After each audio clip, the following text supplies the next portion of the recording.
berbagai topik menarik dikupas dalam dialog hari ini.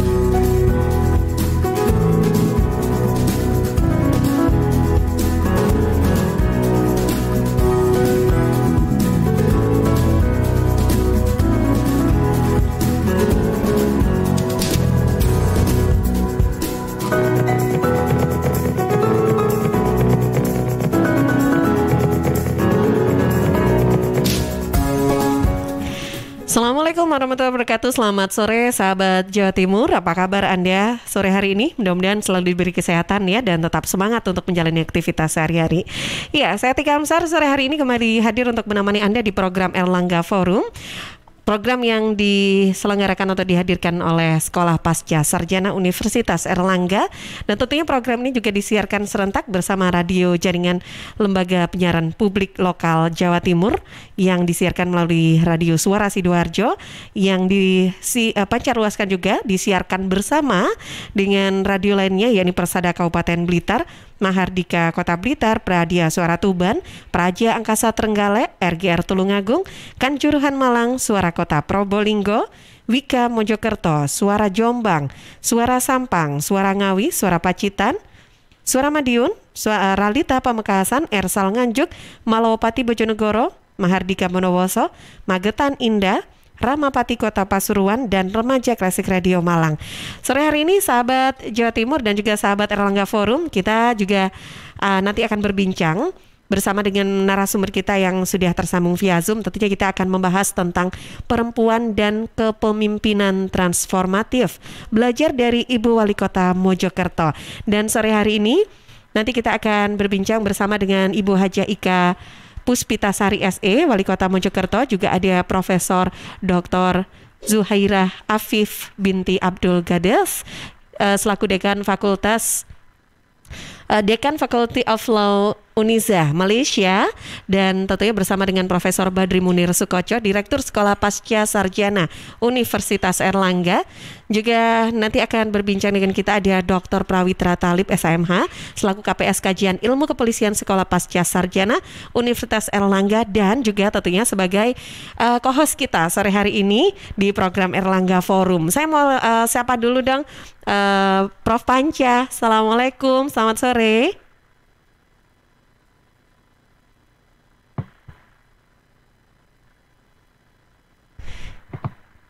Assalamualaikum Mbak Tika. Ya, waalaikumsalam warahmatullahi wabarakatuh. Wow, dengan topik koboi-nya ya sore hari ini ya. Oh iya. Waduh. Karena temanya ini kan berbagi dengan Wali Kota Mojokerto. Kita kedatangan tamu kehormatan dari Kuala Terengganu. Di masa PPKM ini seakan-akan kita ini jalan-jalan ke Mojokerto, mampir di Kuala Terengganu. Nah, begitu agendanya. Bisa gitu ya. Terus dengan adanya topik koboi ini apa ya tadi ya? Hanya sebagai penyemangat supaya di era PPKM di tengah pandemi ini kita tetap semangat dan optimis, nanti akan kembali seperti semula, bisa keliling ke seluruh Nusantara dan ke negeri jiran Malaysia. Masya Allah, amin. Mudah-mudahan ya. Oke, jadi sore hari ini nanti kita bersama dengan sosok yang begitu luar biasa, begitu yang nanti akan sharing dengan kita ya, Prof Panca ya. Nah, silakan nih boleh untuk dipandu dalam program Erlangga Forum ini sepenuhnya nanti bersama dengan Prof Panca. Silakan, Prof. Matur nuwun. Mbak Tika, saya Prawitra, bukan Prof. Iya. Prof Panca, Prof Prawitra maksudnya. Iya. Dari tadi Prof Panca terus ya. Oke, sorry. Sebenarnya Prof Panca. Iya, itu dia. sorry. Iya, Prof Prawitra, sorry. Silakan. Saya khawatir Prof Panca yang ada di samping Prof Badri itu bersin-bersin disebut namanya. Iya, senyum-senyum gitu ya. Kaget loh, saya gak siap di apa dia. Mungkin gitu. Oke, baik. Silakan Prof Prawitra. Ya. Terima kasih matur nuwun Mbak Tika. Jadi alhamdulillah Bapak dan Ibu sekalian, pertama-tama kita ucapkan terima kasih kepada kehadirat Tuhan Yang Maha Esa, karena atas limpahan rahmat dan barakahnya lah kita semua dapat hadir secara online pada acara Erlangga Forum di hari Jumat ini. Adapun tema pada hari ini adalah perempuan dan kepemimpinan transformatif, yang mana acara Erlangga Forum ini merupakan kegiatan mingguan Sekolah Pasca Sarjana Universitas Erlangga yang bekerja sama dengan Radio Suara Sidoarjo disiarkan serentak di jaringan LPPL Jawa Timur, Kabupaten dan Kota. Baik, di sini pembicara kita sudah lengkap. Ada yang pertama adalah Ibu Hajah Ika Puspitasari, Sarjana Ekonomi. Yang kedua ada Profesor Dr. Zuhairo Arif binti Abdul Ghadas. Yang ketiga ada Profesor Badri Munir Sukoco. Assalamualaikum Bu Hajah Ika. Waalaikumsalam, Prof. Prawitra, salam kenal. Alhamdulillah. Suaranya sekali, kecil. Ibu. Iya, Ibu. Mohon izin. Suaranya terlalu kecil kami terima di sini, Bu. Sudah Saya lebih juga menerima jelas? kecil suaranya. Masih belum, Ibu? Ya, disesuaikan dulu tolong operator. Baik, menunggu penyesuaian suara dari Ibu Wali Kota. Saya menyapa. Assalamualaikum, Prof. Zuhairo. Waalaikumsalam, Pak Witra. Waalaikumsalam. Dengar ya, kebegema. Oh, suaranya Baik, sudah saya jelas? masih belum jelas, Ibu. Masih terlalu kecil suaranya? Masih kecil. Ya, mohon ditunggu biar disesuaikan dulu oleh operator. Siap, Ibu. Baik, saya akan menyapa pembicara kita yang ketiga. Ada Profesor Badri Munir Sukoco, selaku Direktur Sekolah Pasca Sarjana Universitas Erlangga. Assalamualaikum, Prof. Waalaikumsalam warahmatullahi wabarakatuh. Sehat-sehat ya, Pak Witra, Mbak Tika juga. Masya Allah, alhamdulillah. Iya. Sehat selalu. Ini Bu Wali Kota, apakah suaranya sudah dibesarkan? Baik. Apakah Oh, masih- suaranya sudah lebih jelas? Prof. Masih kecil, Ibu. Masih Prawitra? kecil. Saya masih kecil. Mbak Tika bagaimana? Kalau Mbak Tika? Sama, kecil. Kecil. Ya. Ya. Sudah lebih jelas suaranya? Sudah nggak apa-apa, bisa kita terima ya. Sebetulnya memang Oke. masih kecil tapi lebih bisa kok, sudah lumayan. Iya.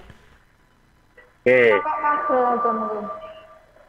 Sudah, berarti oke, sudah bisa terdengar, Ibu? Tidak apa-apa, Ibu. Sudah terdengar ini. Oke. Baik, sebelum kita mendengarkan sharing experience dari para narasumber kita pada hari ini, baiklah, alangkah baiknya kalau kita bersama-sama menyimak profil singkat dari Kota Mojokerto yang akan diputar videonya oleh tim digital media. Monggo digital media bisa menunjukkan video singkatnya. Hajah Ika Puspitasari, Sarjana Ekonomi Selamat atau sore, Prof. Ningita Apakah suaranya sudah lebih jelas? Alhamdulillah, di sudah jelas. Mojokerto Sudah, Ibu, pada sudah jelas. tanggal Kembali. 12 Alhamdulillah, April sampun. tahun Sampun, 1979. Kan? Merupakan anak ketiga dari pasangan Haji Jahfaril dan Hajah Siti Fatimah.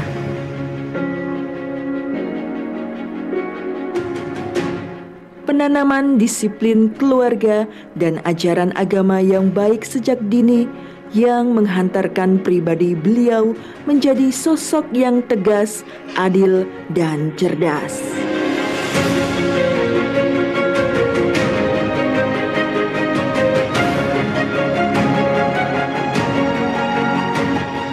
Perjuangan Ning Ita diawali dengan mengenyam pendidikan di SD Negeri Tampung Rejo Mojokerto, SMP Negeri 4 Malang, SMA Negeri 1 Soko Mojokerto, dan melanjutkan pendidikan di Universitas Airlangga Surabaya, Fakultas Ekonomi dan Bisnis dengan lulusan terbaik di Universitas Airlangga.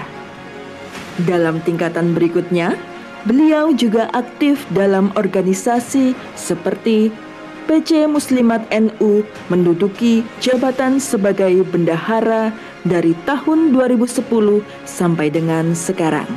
LPBINU dari tahun 2011 sampai dengan sekarang, dan Ketua PMI Kota Mojokerto dari tahun 2018 sampai dengan sekarang.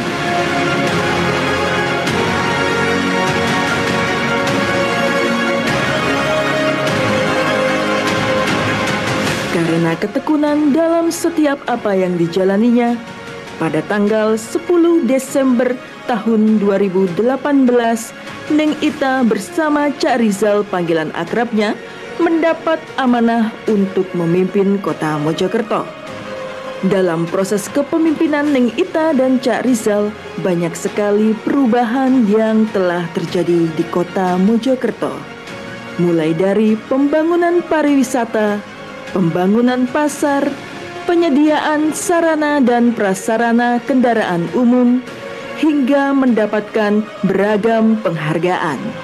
Semuanya itu dilakukannya agar Kota Mojokerto menjadi kota yang indah, aman, dan nyaman. Indonesia tangguh, Indonesia tumbuh, Kota Mojokerto, Spirit of Majapahit.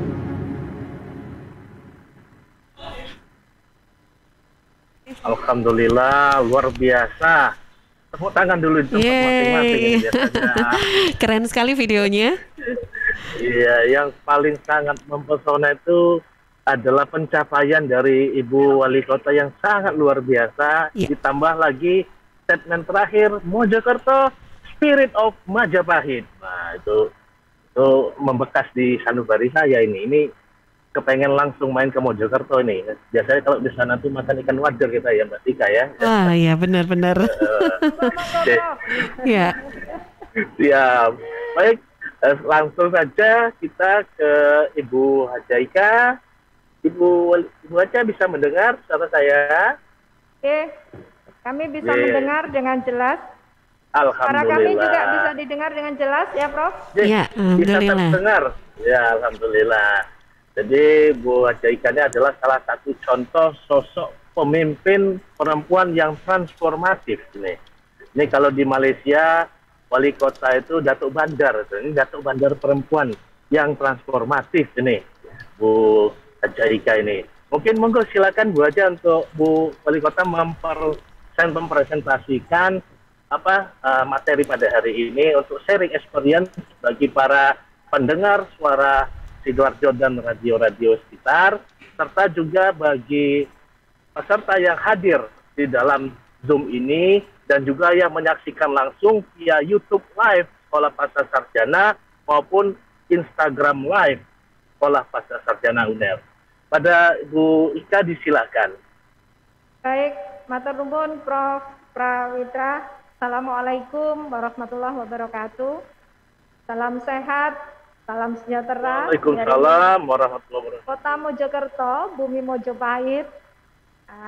Saya ingin menyapa dulu yang saya hormati Prof. Muhammad Nasir, Rektor Universitas Airlangga, Direktur Sekolah Pasca Sarjana Prof. Badri Munir Sukoco, para Wakil Direktur 1, Wakil Direktur 2, dan Wakil Direktur 3, serta narasumber Prof.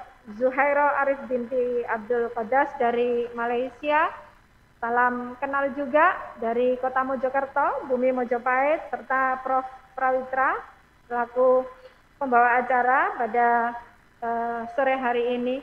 Terima kasih kesempatan yang luar biasa. Saya diberikan waktu untuk sharing ya Prof. Jadi saya akan sharing terkait perjalanan saya, kronologi ketika Allah memberikan takdir ketentuannya, masyarakat Kota Mojokerto memberi amanah kepada saya untuk memimpin pemerintahan di Kota Mojokerto dari 2018 hingga saat ini. Kita tahu bahwa perempuan ini tidak lepas dari peran menjadi seorang ibu dan istri. Begitupun saya dengan 2 orang anak yang masih kecil ketika itu, masih usia sekolah dasar, namun mereka sudah paham, sudah tahu bahwa memang ibunya ini adalah ibu yang banyak menghabiskan waktu untuk berkegiatan sosial di luar rumah, selain juga sebagai ibu pekerja. Nah, mungkin keseharian saya yang demikian juga ini sudah dipahami oleh anak-anak saya sejak mereka masih usia dini, sehingga tahu bahwa mereka harus berbagi waktu untuk mendapatkan waktu ibunya. Nah, disinilah peran kita sebagai perempuan ini harus bisa membagi secara adil. Kapan waktunya kita harus, kodrat kita sebagai ibu harus mengurus, memperhatikan, memberikan waktu, energi kita kepada keluarga kita, baik anak-anak maupun suami, dan kapan kita juga harus membagi waktu kita untuk pengabdian bagi masyarakat, juga untuk dunia pekerjaan yang memang tidak lepas dari peran karir perempuan pada saat ini. Nah, saya akan menyampaikan bahwa saya membekali anak-anak saya, memahamkan mereka sejak dini, mereka harus ikhlas, mereka harus sabar, ketika posisi ibunya ini harus dibagi untuk kepentingan di mana ini tujuannya adalah untuk memberikan kemanfaatan yang lebih luas bagi masyarakat banyak. Saya tekankan bahwa ibu ingin menjadi sebaik-baik manusia, ingin menjadi khairun nas. Nah, maka caranya adalah anak-anak harus ikhlas, anak-anak harus memberikan sebagian waktu porsi ibunya untuk masyarakat di luar keluarga. Nah, pemahaman inilah dengan kerjasama yang baik dengan suami dan pemahaman dari anak-anak sehingga mereka bisa menghargai kapan saatnya ibunya harus diikhlaskan, mendedikasikan waktu dan energinya bagi kepentingan-kepentingan sosial di luar rumah. Kemudian yang sering kita ketahui adalah perempuan itu kecenderungan untuk merasa minder duluan sebelum mencoba sebuah peran yang baru. Maka di sini sudah seharusnya kita sebagai perempuan itu untuk selalu mau mencoba hal-hal baru yang mungkin belum pernah terbayangkan di dalam pikiran kita, belum pernah terbayangkan di dalam perencanaan hidup kita. Saya pun tidak pernah bercita-cita untuk menjadi seorang wali kota. Namun perjalanan hidup ini ternyata memang Allah mentakdirkan. Saya bisa menebar banyak kemanfaatan, saya bisa menjadi jauh lebih bermanfaat bagi masyarakat banyak ketika Allah memberikan takdirnya saya diberi amanah untuk menjadi wali kota Mojokerto. Dan alhamdulillah takdir itu sejak Desember 2018 saya mengemban amanah sebagai wali kota Mojokerto. Dengan latar belakang sebagai aktivis di bidang sosial khususnya di Nahdlatul Ulama dan juga organisasi sosial lainnya, dan saya yang memang latar belakangnya adalah wirausaha, mencoba untuk memadukan segala pengalaman hidup saya pada dua hal tersebut untuk menjadikan saya lebih bermanfaat lagi ketika menjabat sebagai wali kota. Pemerintahan memang hal baru bagi saya, namun saya kira di dalam pemerintahan ini ketika kita kelola seperti halnya kita mengelola sebuah manajemen perusahaan, kemudian bagaimana outputnya ini adalah untuk kemanfaatan dan kemaslahatan masyarakat banyak, maka ini sebenarnya tidak jauh berbeda dengan latar belakang kehidupan yang sudah saya jalani sebelum saya menjadi wali kota. Dan ketika saya sudah mengemban amanah ini, saya berusaha untuk memahami bagaimana kota Mojokerto yang merupakan kota kecil, yang tidak memiliki potensi sumber daya alam, namun potensi sumber daya manusianya, sumber daya budayanya, dan berbagai bentuk rekayasa yang luar biasa banyak di kota ini, saya jadikan sebagai sebuah kekuatan untuk bisa membangun kota ini. Kota Mojokerto yang hanya memiliki 3 kecamatan dengan 18 kelurahan dan yang kepadatan penduduknya cukup luar biasa padat, yaitu 7.900 per kilometer persegi. Ini saya melihat ada potensi perdagangan jasa, khususnya usaha kecil menengah mikro, yang kalau kita kelola sedemikian rupa, maka ini akan menjadi satu kekuatan untuk membangun kota Mojokerto ke depan menjadi kota yang memiliki daya saing. Karena itulah kami mengusung visi mewujudkan kota Mojokerto yang berdaya saing, mandiri, demokratis, adil, makmur, sejahtera, dan bermartabat. Kami gali seluruh potensi yang ada. Kemudian inovasi dan kreativitas wajib untuk selalu digali, baik dari sumber daya manusia yang ada di perangkat daerahnya maupun masyarakatnya.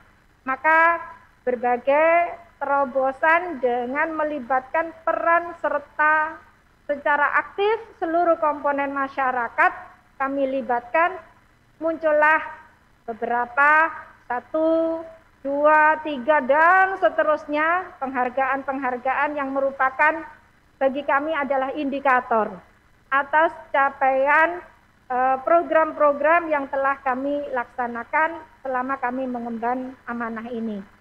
Ada masyarakat di lingkungan yang jumlahnya 1.625.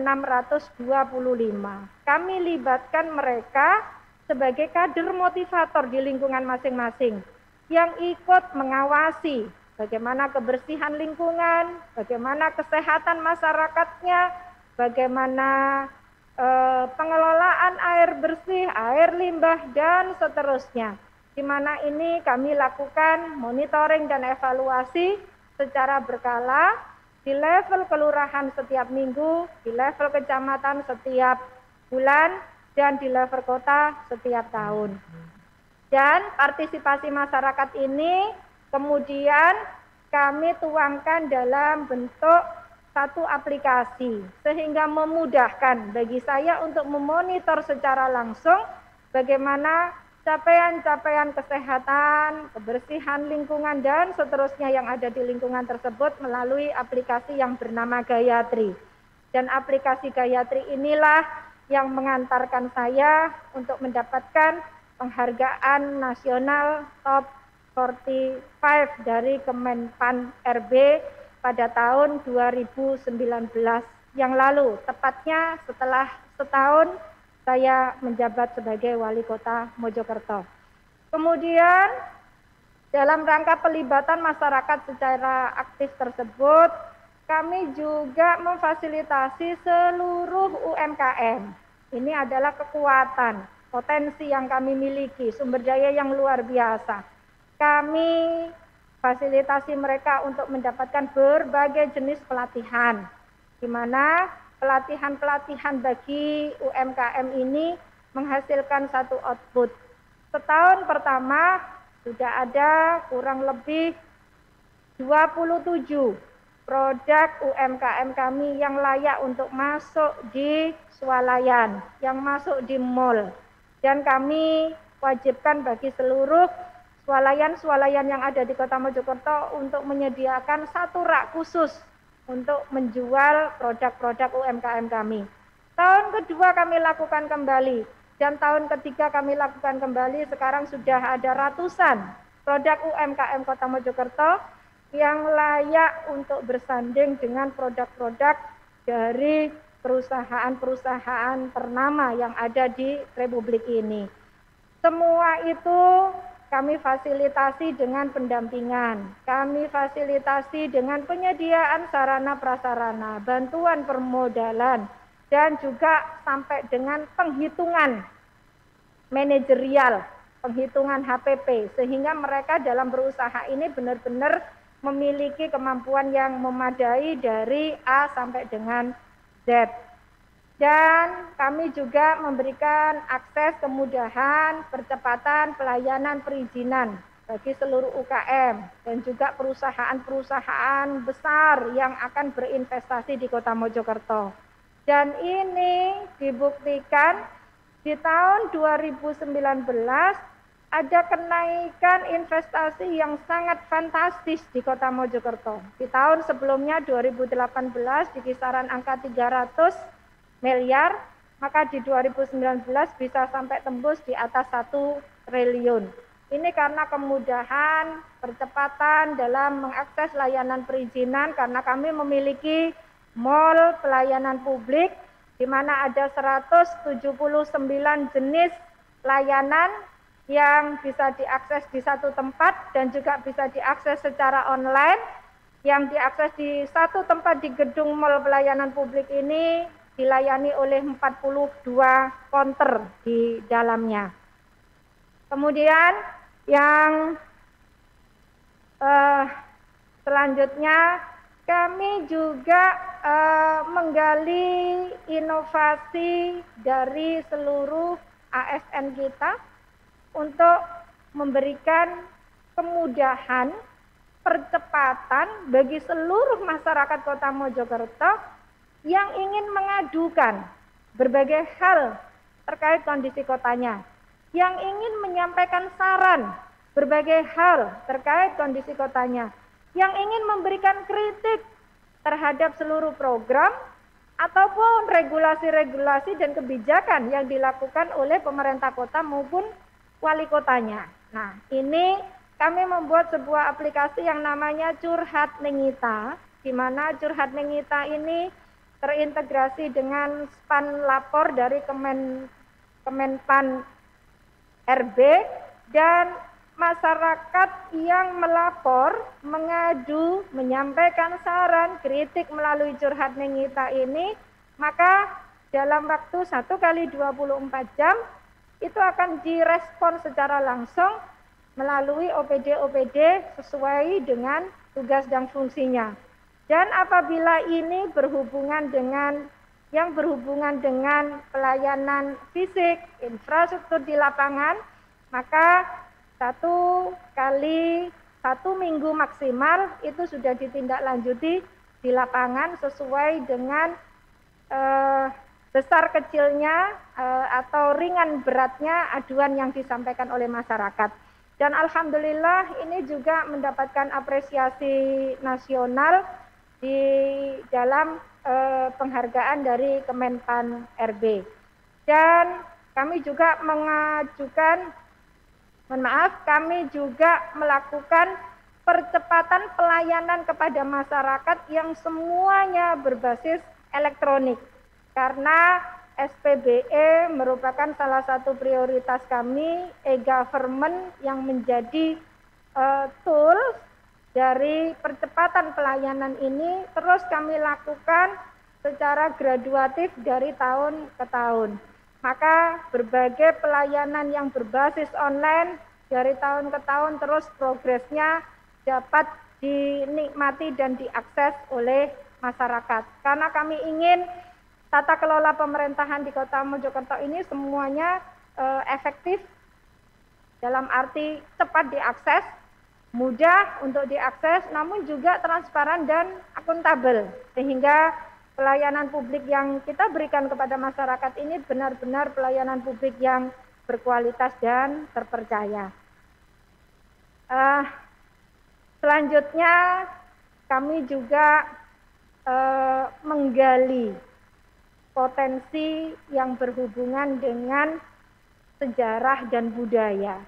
Kalau tadi Bapak Ibu sudah mendengar video teaser kami bahwa Kota Mojokerto Spirit of Mojopahit. Kota Mojokerto yang kecil ini memang tidak memiliki banyak sumber daya alam atau bisa dikatakan tidak ada. Namun kami merasa berbangga hati bahwa di kota kami pada abad ke-13 yang lalu pernah menjadi ibu kota dari Kerajaan Majapahit. Maka warisan dari budaya Mojopahit ini luar biasa banyak ada di kota kami. Inilah yang kami jadikan sebagai sebuah kekuatan untuk membangun kota ini. Kami arahkan Kota Mojokerto sesuai dengan grand design-nya untuk menjadi kota wisata yang berbasis sejarah dan budaya. Maka sejak tahun 2019 hingga sejak tahun 2018 hingga saat ini, pembangunan infrastruktur yang kami laksanakan di Kota Mojokerto semua desainnya pasti ada nuansa Mojopahitnya. Ada pendopo rumah rakyat. Ini dulunya adalah rumah dinas wali kota. Namun kami sulap menjadi pendopo rumah rakyat dengan guest house yang semuanya bernuansa Mojopahit dengan ciri khas bata merahnya, dengan ukir-ukir yang menunjukkan lambang 8 penjuru mata angin atau Surya Mojopahit, lebih kita kenal demikian pada setiap ukir-ukirnya. Kemudian ada pendopo Pemkot Mojokerto juga di kantor wali kota pun demikian.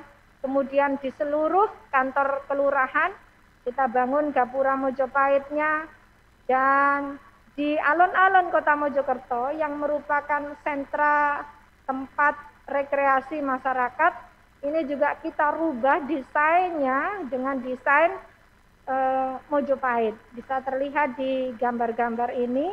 Dan satu lagi, ikon yang menjadi ciri kepemimpinan perempuan pertama di Kota Mojokerto, saya membangun sebuah menara dengan ketinggian 49 meter yang bernama Menara Tribuana Tunggal Dewi, karena desainnya dalam bentuk mahkota Ratu Tribuana Tunggal Dewi, dan ini kami bangun dengan anggaran murni dari CSR yang akan menjadi satu ikon kebanggaan warga Kota Mojokerto yang berada di Pemandian Sekarsari atau Waterpark Sekarsari yang saat ini pun sedang kita lakukan pembangunannya di tahap kedua.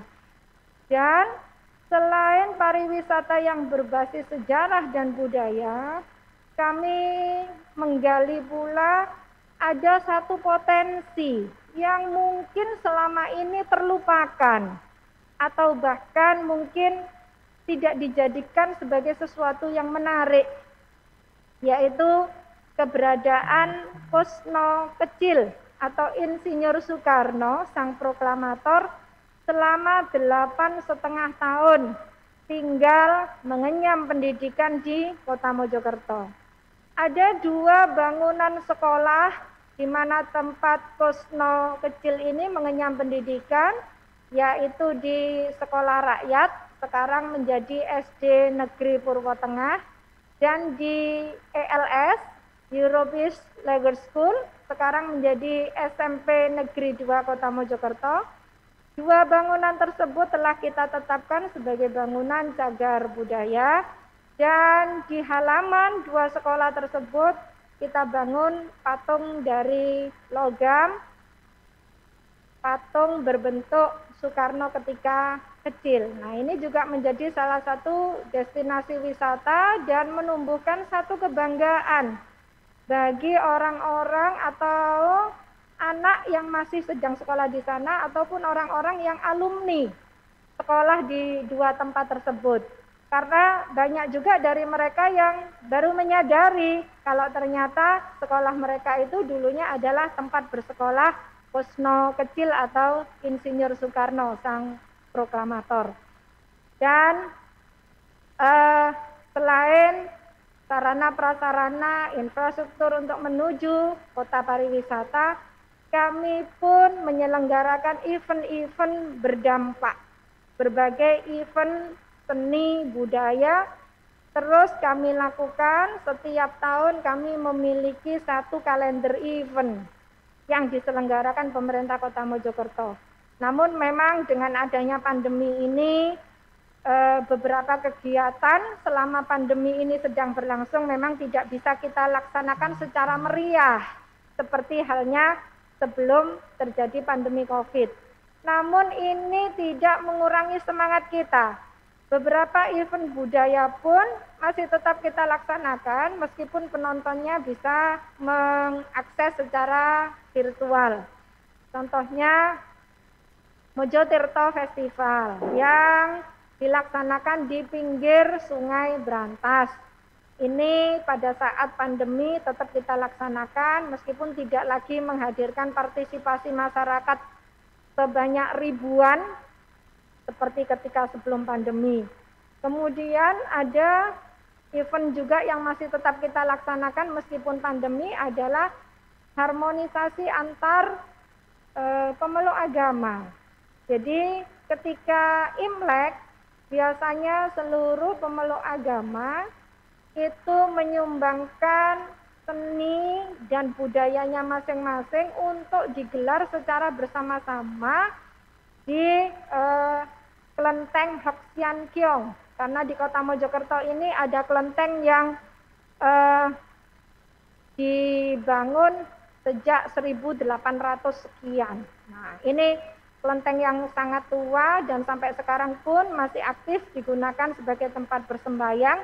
Dan di tempat ini pula terjadi akulturasi budaya sehingga banyak mewarnai perpaduan atau akulturasi antara budaya Jawa dengan budaya masyarakat dari Cina atau Tionghoa. Nah, event-event ini tetap akan menjadi satu kebanggaan bagi kita untuk mewujudkan Kota Mojokerto sebagai sebuah kota pariwisata yang berbasis sejarah dan budaya. Dan melalui sebuah perencanaan yang telah kita tetapkan di dalam rencana pembangunan jangka menengah daerah, kami juga mendapatkan salah satu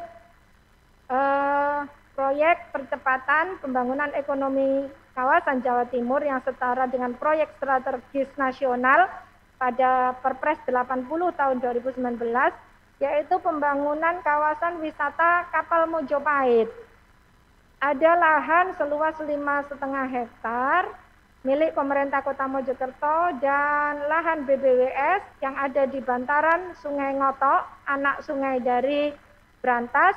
Ini yang telah kita buat grand design-nya akan dijadikan sebagai sebuah kawasan wisata Bahari Mojopahit. Di sana nanti akan ada amphitheater dengan kapasitas ribuan, akan ada sebuah museum Mojopahit, namun konten-kontennya lebih kepada digital, kekinian. Kemudian akan ada area kuliner dalam bentuk kapal Mojopahit sepanjang 28 meter. Kemudian akan ada wisata susur sungai dengan agrowisata di masing-masing sisi bantaran sungainya. Kemudian akan ada camping ground seluas 1 hektar beserta fasilitas outbound-nya.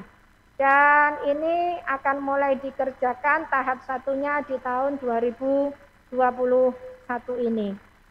Nah, seluruh perencanaan dengan menggali ide, menggali kreativitas, dan juga mendorong seluruh semangat motivasi dari elemen masyarakat dan seluruh ASN yang ada di Kota Mojokerto ini, kami tuangkan semuanya dalam bentuk sebuah grand design Kota Mojokerto. Harapan kami secara bertahap ini akan menunjukkan satu peningkatan. Yang pertama tentu peningkatannya adalah pada kemandirian fiskal daerah atau peningkatan PAD-nya. Kemudian yang kedua, kemandirian ekonomi masyarakatnya. Dan ini dibuktikan dengan peningkatan pendapatan income masyarakat Kota Mojokerto yang juga mengalami kenaikan. Namun memang di saat pandemi ini kita tidak bisa memungkiri pendapatan income masyarakat terjadi penurunan yang cukup signifikan. Tapi kami tidak putus asa. Di saat pandemi seperti ini, pembangunan infrastruktur, pembangunan sumber daya manusia dalam rangka meningkatkan kemandirian dan daya saing masyarakat ini terus kita lakukan. Sembari kami harus berbagi dengan keterbatasan anggaran ini untuk penanganan COVID-19 dan skala-skala prioritas yang tetap harus kita kerjakan selama pandemi terjadi. Semoga upaya ini senantiasa terus mendapatkan kemudahan dan diridhoi oleh Allah, sehingga harapan kami selama 1 periode RPJMD ini ada capaian yang signifikan. Dan ini kami sedikit bisa menyampaikan berbagai penghargaan yang sudah kami capai selama 3 tahun ini. Penghargaan ini bagi kami sebuah motivasi. Artinya apa yang kami ikhtiarkan, apa yang kami upayakan ini ada sesuatu hasil yang diapresiasi. Maka ini akan menjadi penyemangat bagi kami untuk terus menggali inovasi, menampilkan kreativitas kami demi membangun Kota Mojokerto yang lebih baik lagi ke depannya. Dan kami upayakan seluruh OPD perangkat daerah yang ada di pemerintah Kota Mojokerto ini wajib untuk menghasilkan satu inovasi baru setiap tahunnya. Dengan begitu, saya menilai kinerja mereka dan bisa memberikan reward kepada mereka, maka mereka pun yang dalam hal ini adalah tim bagi saya, keluarga besar saya, akan termotivasi untuk terus memberikan, mendedikasikan yang terbaik bagi kota ini. Karena saya yakin, saya percaya kemajuan Kota Mojokerto bisa dilakukan kalau kita bergerak bersama-sama, kalau kita sengkuyung bareng-bareng, karena saya yakin perempuan ini jauh lebih detail dibandingkan laki-laki, hal-hal yang mungkin selama ini tidak terlihat oleh para kepala daerah pria, biasanya seorang ibu ini bisa melihat lebih jeli ke sana. Dan hal-hal yang kecil, lebih detail kita urus, kita perbaiki, dan kita ikhtiarkan bersama-sama, dan ini tentu akan membuahkan sebuah keberhasilan untuk kemanfaatan bagi seluruh masyarakat Kota Mojokerto dan kemajuan Kota Mojokerto yang kami cintai. Mungkin itu yang bisa kami sharingkan, Prof. Prawitra dan juga Mbak Tika. Semoga apa yang saya sampaikan ini bisa menjadi sebuah inspirasi bagi para pendengar ataupun yang melihat dimanapun berada, bagaimana kita bisa mendedikasikan diri kita dengan segala apa yang Allah anugerahkan kepada kita untuk menjadi manusia yang terbaik, adalah manusia yang bisa memberikan kemanfaatan bagi banyak orang. Terima kasih. Ya. Assalamualaikum warahmatullahi wabarakatuh. Waalaikumsalam warahmatullahi wabarakatuh. Luar biasa kita mendengar pemaparan dari Ibu Wali Kota ya Bu Tika ya. Jadi memang kita khususnya perempuan ini boleh berkarya, boleh bekerja, tapi jangan melupakan keluarga. Sehingga apa yang menjadi karyanya lebih bermakna, khususnya bagi keluarga. Nah, sebelum kita memasuki sesi narasumber kita yang kedua, perempuan hebat dari Malaysia, marilah sejenak kita komersial break terlebih dahulu ya Mbak Tika ya. Gitu. Ya, kita jeda dulu sebentar, nanti kita akan lanjutkan lagi ya Prof. Prawitra bersama juga dengan narasumber lainnya yang nanti juga akan berbincang dengan kita di program Erlangga Forum sore ini.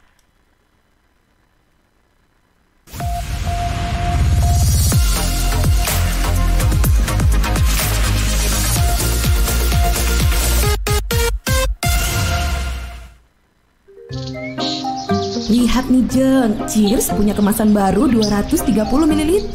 Wah, imut ya? Iya dong Jeng, bentuknya yang kecil dan seksi, gampang banget dibawa kemanapun dan kapanpun. Wah iya, bisa muat nih di tas tangan, taruh di kotak makan si adek, dan gampang juga ya dibawa pas jogging. Bener, dan di musim virus kayak gini, kita juga harus rutin minum air putih Jeng.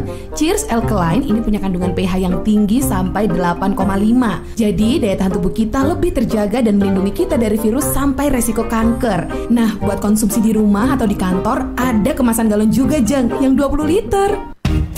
Untuk pemesanan area Surabaya hubungi kami di telepon 0807 124 3377 atau WhatsApp ke 0877 77 24 3377. Bagi Anda yang ingin bergabung menjadi partner Cheers, bisa hubungi 031 84 95 888. Anda di rumah aja ya, biar kami yang ngantar.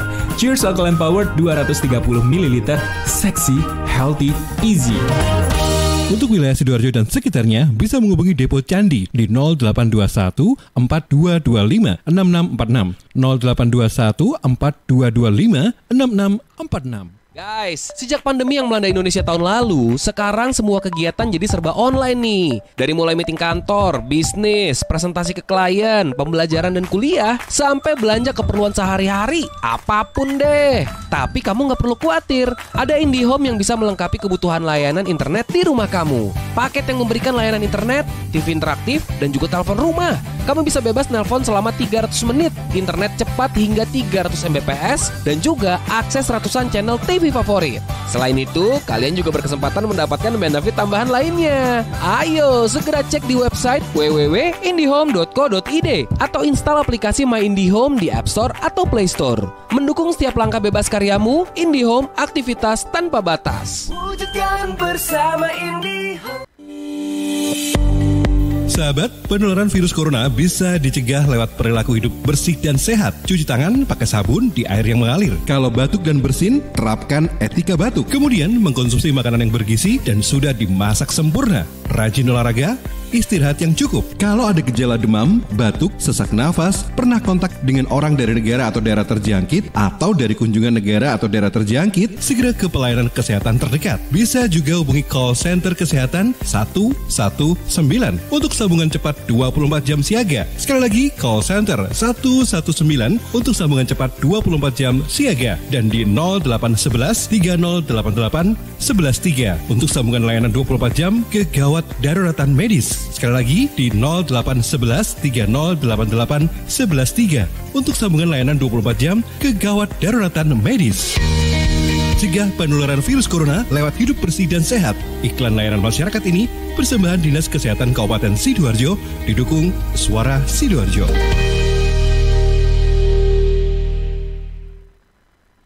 Rokok opo iki lho, kok putihan? Ya rokok kok, ya murah, ya akeh. Rokok ilegal iki. Masa rokok ilegal iki? Yo iki. Lah awakmu kok roh nek iki rokok ilegal? Rokok ilegal iki gak nek pita cukene. Samen paling roe bandrol kuwi lho. Rokok iki kudu enek merek karo nama perusahaane sing terdaftar ndek bea cukai. Lokasi pembuatane ndek kene ya gak enek. Terus ndek kene rokok ilegal iki gak enek gambar karo peringatane teko pemerintah. Berarti rokok ilegal gak resmi no? Aduh ya mesti to Lemul. Rokok ilegal iki merugikan negara. Mergo ora bayar cukai sing digembangun negara. Walah tutu, sepenting wong-wong gak roh.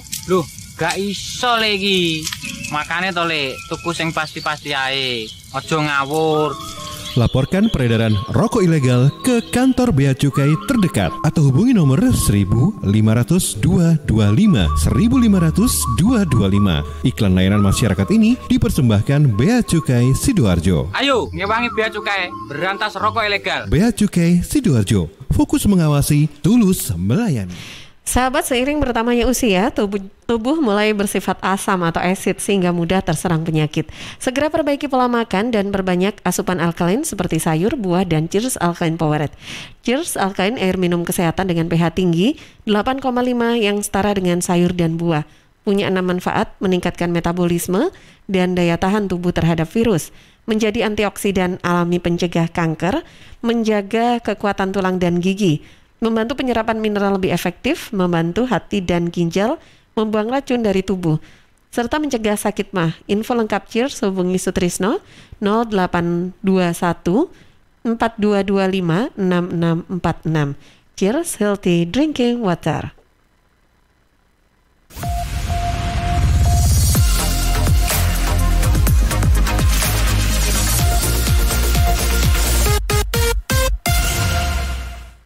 Baik, sahabat Jawa Timur, kita kembali di program Erlangga Forum, kembali bersama dengan Prof. Prawitra. Silakan, Prof. Terima kasih Mbak Tika. Alhamdulillah setelah mendengar pemaparan dari Bu Datuk Bandar Mojokerto ini kalau di Malaysia ya, karena pembicara kita dari Mojokerto pendengarnya juga tidak hanya di Jawa Timur ini, tapi ada dari Malaysia. Nah, jadi semakin menjadi semangat penyembuh kegalauan akibat COVID ini lama-lama ya, bahwa ada karya-karya yang tidak terhenti dengan adanya bencana pandemi COVID-19 ini. Justru kita harus tetap berkarya, tetap bekerja, tapi tidak boleh melupakan keluarga.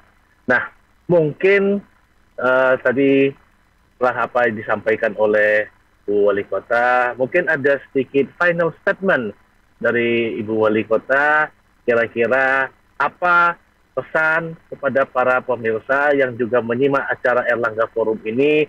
Mungkin ada hal-hal yang perlu disampaikan untuk kemajuan kita bersama, dan mungkin ada pula hal-hal yang disampaikan sebagai pemicu semangat untuk tetap terus berkarya di tengah pandemi ini. Kepada Ibu, monggo disilakan. Matur nuwun, Prof.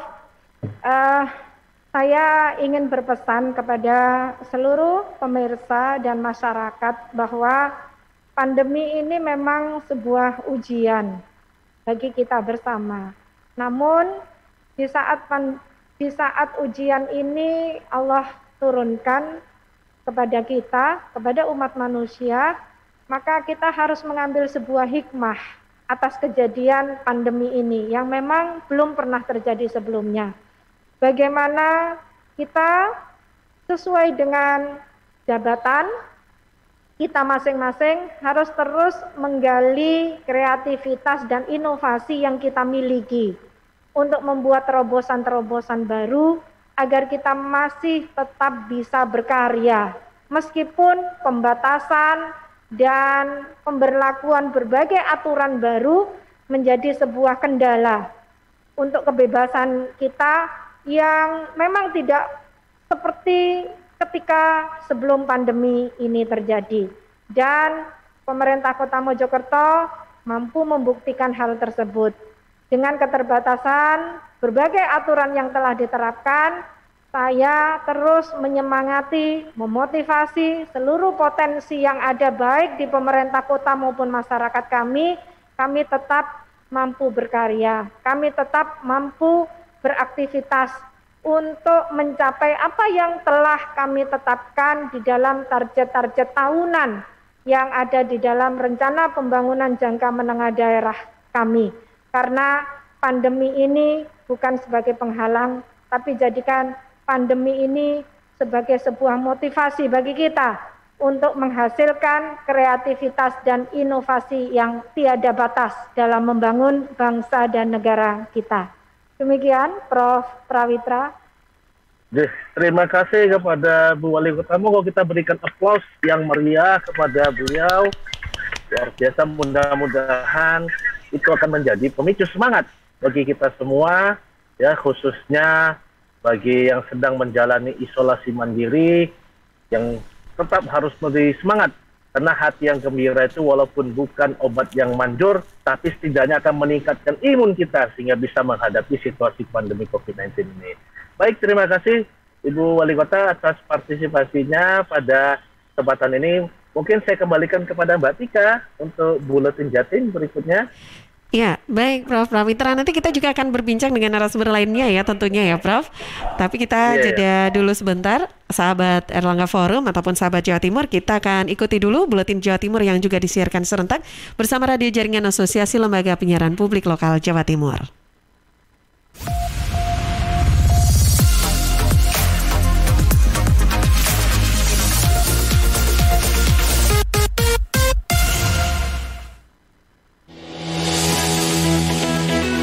Rangkuman informasi pilihan dari berbagai kabupaten dan kota di Jawa Timur segera hadir dalam Buletin Jawa Timur. Buletin Jawa Timur.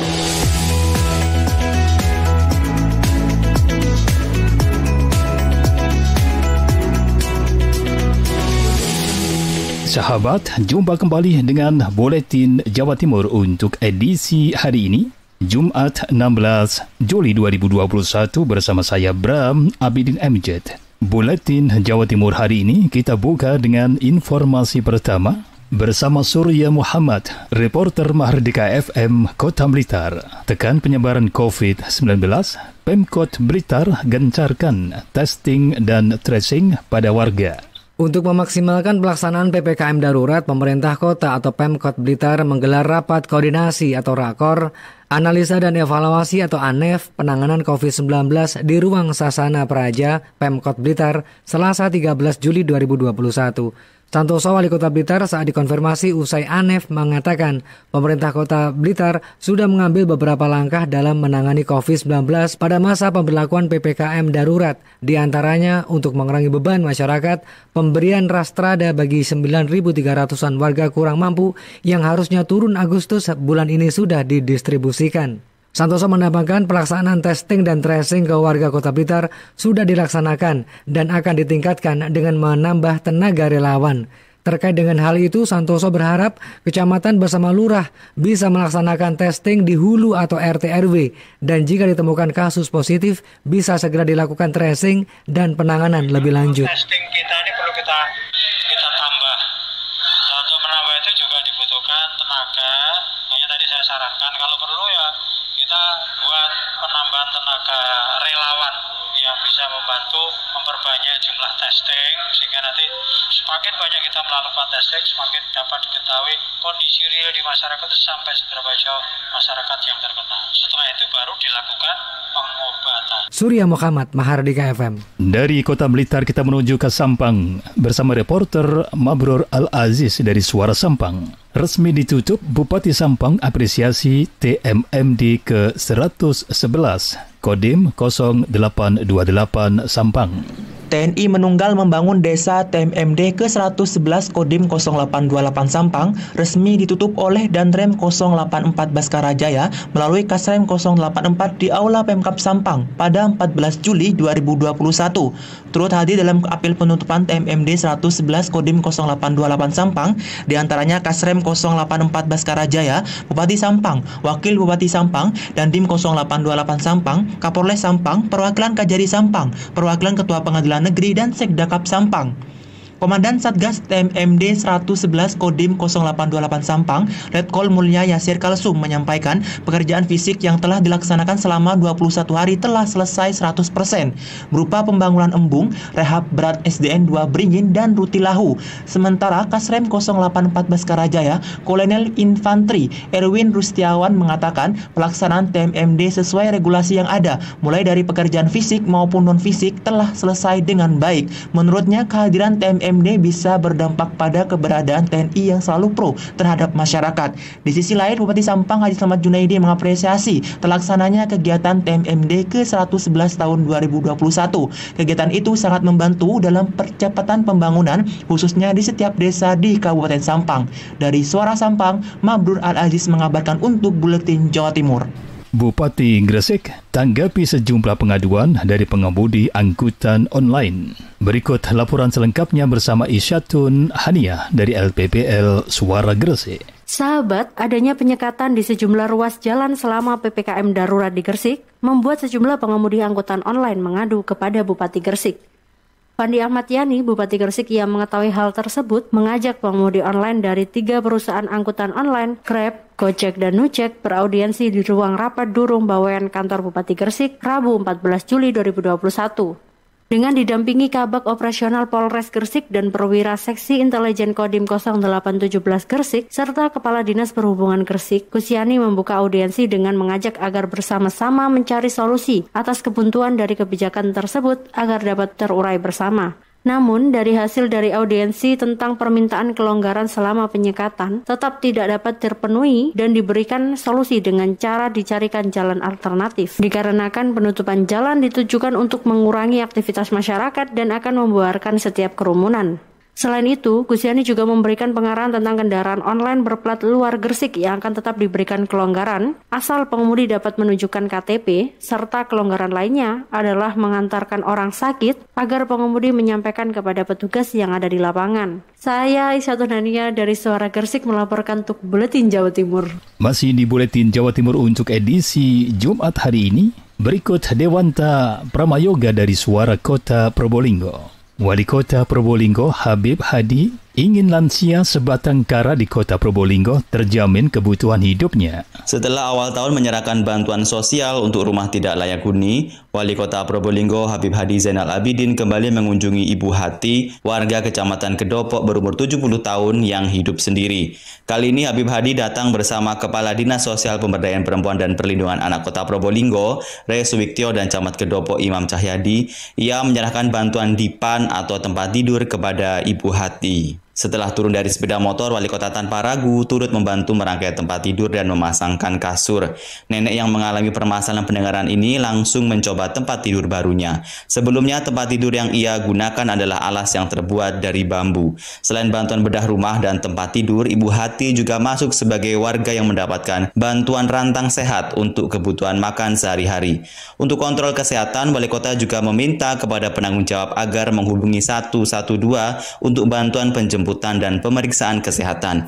Sementara itu, Kepala Dinas Sosial PPPA Re Suwiktio menjelaskan bahwa bantuan kepada lansia ini merupakan wujud dari tanggung jawab pemerintah untuk hadir dan melindungi warganya. Dewanta Pramayoga, Suara Kota Probolinggo untuk Buletin Jawa Timur.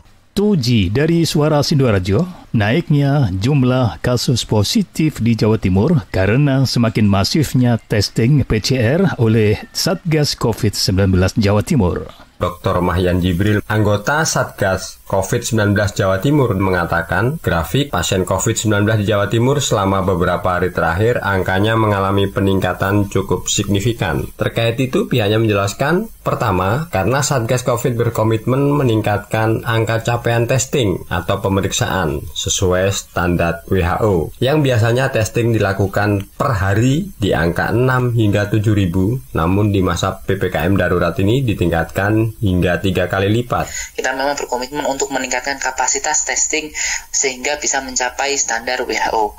Karena sebelum PPKM ini sampel yang diperiksa sehari di Jawa Timur rata-rata di angka 6.000 sampai 7.000. Ini per 2 hari terakhir ini kita bisa lihat 12 Juli ada 18.987 sampel per hari yang diperiksa. Dan hari ini ada 16.566 sampel yang diperiksa. Dr. Jibril menegaskan, sesuai KMK, hasil testing bisa ditindaklanjuti dengan isolasi. Tuji, Suara Sidoarjo. Takbir keliling dan sholat Idul Adha berjamaah tahun ini di Kota Madiun ditiadakan. Berikut informasi reporter Amanda dari Suara Madiun. Dalam rangka mendukung pemerintah menjalankan PPKM darurat untuk memutus penyebaran COVID-19, maka penyelenggaraan malam takbiran dan sholat Idul Adha atau Id di Kota Madiun tahun ini ditiadakan. Hal tersebut juga tercantum dalam surat edaran Wali Kota Madiun tentang pemberlakuan pembatasan kegiatan masyarakat atau PPKM darurat COVID-19 di tempat ibadah dan petunjuk pelaksanaan malam takbiran, sholat Idul Adha dan petunjuk teknis pelaksanaan kurban tahun 1442 Hijriah di Kota Madiun. Wakil Wali Kota Madiun Indaraya Ayumiko Saputri mengatakan, penyelenggaraan malam takbiran di masjid atau musola dapat dilakukan dengan audio visual dan tidak mengundang jamaah. Takbir keliling baik dengan arak-arakan berjalan kaki, menggunakan kendaraan dan sejenisnya ditiadakan untuk tahun ini. Kemudian, untuk sholat Hari Raya Idul Adha atau sholat Id 1442 Hijriah di masjid atau musola untuk tahun ini ditiadakan. Hal tersebut juga berlaku baik di masjid atau musola yang dikelola masyarakat, instansi pemerintah, perusahaan atau tempat umum lainnya yang difungsikan sebagai tempat ibadah. Kemudian dengan sangat terpaksa untuk sholat Idul Adha ditiadakan, kita himbau supaya bisa mengikuti SOP tersebut. Menurut Wawali, takbir dan sholat Idul Adha dapat dilakukan di rumah masing-masing sesuai dengan rukun sahnya sholat Idul Adha. Amanda, Suara Madiun. Dari Madiun kita bergeser ke Ngawi bersama reporter Henti Ludiana dari Suara Ngawi. Jelang Idul Adha tahun ini, pengawasan hewan kurban di Kabupaten Ngawi diintensifkan. Menjelang Idul Adha, pengawasan terhadap peredaran hewan untuk korban di Kabupaten Ngawi lebih diintensifkan. Pengawasan dilakukan di tempat-tempat pengepul hewan, serta hewan yang berasal dari luar daerah. Hal ini karena ada temuan penyakit antrak di wilayah Tulungagung. Dr. Hewan Tri Wahyu Sulistiani, Kabid Kesehatan Hewan Dinas Pertanian Kabupaten Ngawi mengatakan, pengawasan terhadap hewan ditingkatkan baik hewan yang ada di wilayah Ngawi maupun hewan yang berasal dari luar daerah. Hal ini untuk antisipasi penyakit berbagai berbahaya seperti antraks, sehingga diharapkan hewan yang dijual dalam keadaan sehat. Sedangkan untuk menghindari kerumunan, pengawasan hewan ternak dilakukan secara door to door. Titi Wahyuni juga mengatakan, sejumlah masyarakat diharapkan aktif dalam konsultasi kesehatan hewan ke dinas terkait, misalnya untuk memeriksakan fesis hewan ketika akan dijual, karena dengan memeriksakan hewan secara dini dapat mengetahui kondisi kesehatan hewan, sehingga bila ditemukan cacing atau penyakit lain pada hewan dapat segera diobati. Henti Ludiana, Suara Ngawi. Dari Ngawi kita menuju ke timur bersama reporter Yuli Sulistiorini dari Suara Pasuruan. Vaksinasi anak di Kabupaten Pasuruan prioritaskan di 276 RT zona COVID-19.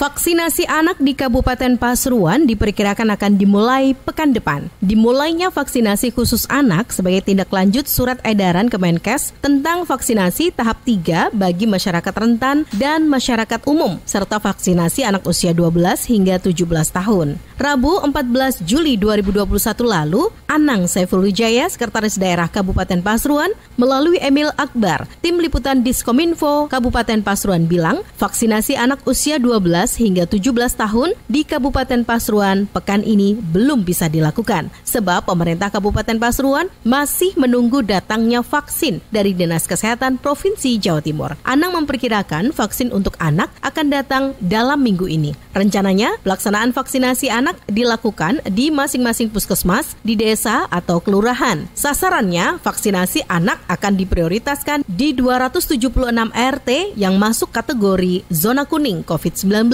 Jadi ada 276 RT zona kuning, 279 desa, ada kasus aktifnya adalah 327 kasus aktif. Berarti 327 tersebar di 276 RT. Maka Pak RT yang sekarang ini zona kuning juga mulai harus siap-siap untuk mendata warganya usia di atas 12 tahun untuk ikutkan dalam rangka vaksinasi di zona kuning. Yuli Sulistiorini, Suara Pasuruan.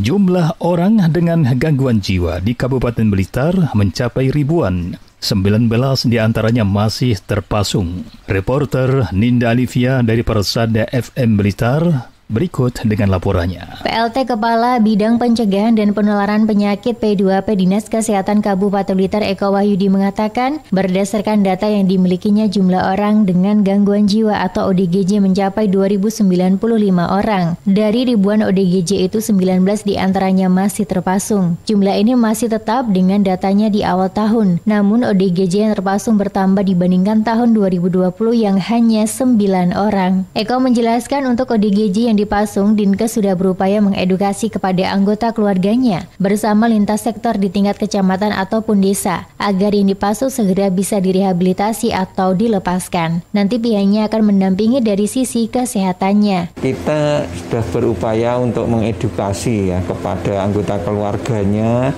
kemudian bersama dengan lintas sektor tentunya di tingkat kecamatan maupun desa agar yang dipasung ini bisa segera direhabilitasi. Eko menambahkan meski saat ini di masa pandemi COVID-19, upaya untuk menangani ODGJ dipastikan tetap dilakukan, termasuk pengobatan bagi yang masih terpasung agar tidak membahayakan warga sekitar. Ninda Alivia, Radio Persada FM Blitar. Dari Belambangan FM, reporter Alfian Firdaus, penetapan PPKM darurat di Banyuwangi mampu kurangi angka kejahatan. Selama penerapan PPKM darurat COVID-19 yang diberlakukan sejak tanggal 3 Juli hingga 20 Juli 2021, tidak hanya memiliki dampak positif menekan penyebaran COVID-19, namun aturan tersebut diklaim juga berpengaruh terhadap angka kasus kejahatan di Banyuwangi. Kapolresta Banyuwangi AKBP Nasrun Pasaribu mengatakan, berdasarkan evaluasi 1 bulan terakhir, jumlah kasus pidana menurun sebanyak 20 hingga 30% dari sebelumnya. Penyebab menurunnya angka kejahatan di Banyuwangi selama penerapan PPKM darurat COVID-19 menurutnya karena adanya kesadaran masyarakat Banyuwangi. Selain itu juga karena adanya sinergitas yang baik antara TNI, Polri untuk menjaga keamanan selama PPKM darurat COVID-19. Baik, alhamdulillah untuk PPKM untuk kejahatan menurun ya. Kejahatan menurun dengan apa? Mungkin dengan kesadarannya masyarakat, kerjasamanya TNI, Polri, pemerintah dan stakeholder lainnya. Seperti yang diketahui, pemerintah daerah Banyuwangi telah memberlakukan PPKM darurat COVID sejak 3 Juli hingga 20 Juli 2021. Selama pemberlakuan PPKM darurat tersebut, aktivitas warga terpantau berkurang dari biasanya karena sebagian perkantoran menerapkan kerja dari rumah. Selain itu, aktivitas warga pada malam hari juga terpantau sepi karena adanya pemadaman lampu penerangan jalan umum di sejumlah titik dan dilakukan penyekatan pada sejumlah ruas jalan. Alfian Firdaus melaporkan. Terpapar corona tambah 168, pocong muncul di Jalan Ahmad Yani Nganjuk. Agustin Merdekawati dari Ersal FM Nganjuk menginformasikan. Warga yang melintas di Jalan Ahmad Yani Nganjuk mulai semalam akan dihantui pocong. Dengan kondisi lampu penerangan jalan umum mati, membuat pocong yang dipasang Satlantas Polres Nganjuk semakin menyeramkan. Pemasangan pocong dilakukan agar warga tidak keluar rumah saat malam hari, karena saat ini corona merajalela. Kaslantas Polres Nganjuk AKP Maria Dia Anggraini melalui KBU Satlantas Polres Nganjuk Ibtu Heri Buntoro mengatakan, semoga dengan adanya pocong, warga bisa mematuhi protokol kesehatan agar penyebaran virus corona bisa ditekan. Dan pemasangan boneka pocong adalah salah satu langkah memperingatkan warga untuk mengurangi mobilitas dan menghindari kerumunan saat pandemi COVID-19. Karena penularan virus corona sangat cepat, korban meninggal dunia juga banyak. Data penderita COVID-19 di Kabupaten Nganjuk sudah di atas 5.000, tepatnya 5.010 orang kena COVID-19. Karenanya penambahan pasien COVID-19 di atas 100 orang dalam 2 hari terakhir. Hal tersebut ada penambahan 168 orang positif. Jubir Satgas COVID-19 Kabupaten Nganjuk, Dr. Hendrianto mengatakan, penambahan pasien positif berasal dari beberapa rumah sakit di Kabupaten Nganjuk. Namun paling banyak terdapat di RSUD Nganjuk, yakni sebanyak 86 orang. Agustin Merdekawati, Suara Nganjuk Ladang Nganjuk. Penyerahan sertifikat halal kepada anggota Forum IKM Kabupaten Tulungagung. Berikut informasi reporter Mega Kristi dari RGR-FM Tulungagung. Penyerahan sertifikasi halal oleh Bupati Tulungagung kepada anggota Forum IKM Kabupaten Tulungagung dilakukan di ruang rapat Prajamukti. Hadir dalam acara tersebut Bupati Tulungagung, Sekretaris Daerah Kabupaten Tulungagung, Kepala Kemenak Kabupaten Tulungagung, Ketua Forum IKM Provinsi Jawa Timur, dan Ketua Forum IKM Kabupaten Tulungagung. Ketua Forum IKM Kabupaten Tulungagung, Eni Murnawati SH, dalam sambutannya menyampaikan ada 41 anggota Forum IKM Tulungagung yang akan menerima sertifikasi halal untuk pengajuan tahun 2020. Bupati Tulungagung, Dr. Andes Merito Biro ME mengatakan, atas nama pemerintah Kabupaten Tulungagung sangat mendukung dengan adanya penyerahan sertifikat halal ini. Harapannya adalah dengan adanya penyerahan sertifikasi halal ini, ke depan bisa memasarkan produk IKM ke tingkat nasional dan internasional. Saya Mega Kristi, 90,1 RGR-FM Tulungagung. Sahabat, sekian Buletin Jawa Timur untuk edisi Jumat hari ini bersama saya Bram Abidin MJ.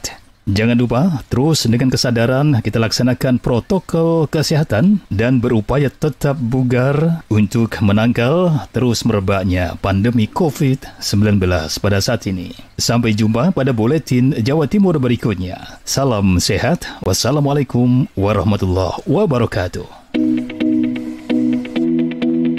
Rangkuman informasi pilihan dari berbagai kabupaten dan kota di Jawa Timur baru saja sahabat dengarkan dalam Buletin Jawa Timur. Buletin Jawa Timur.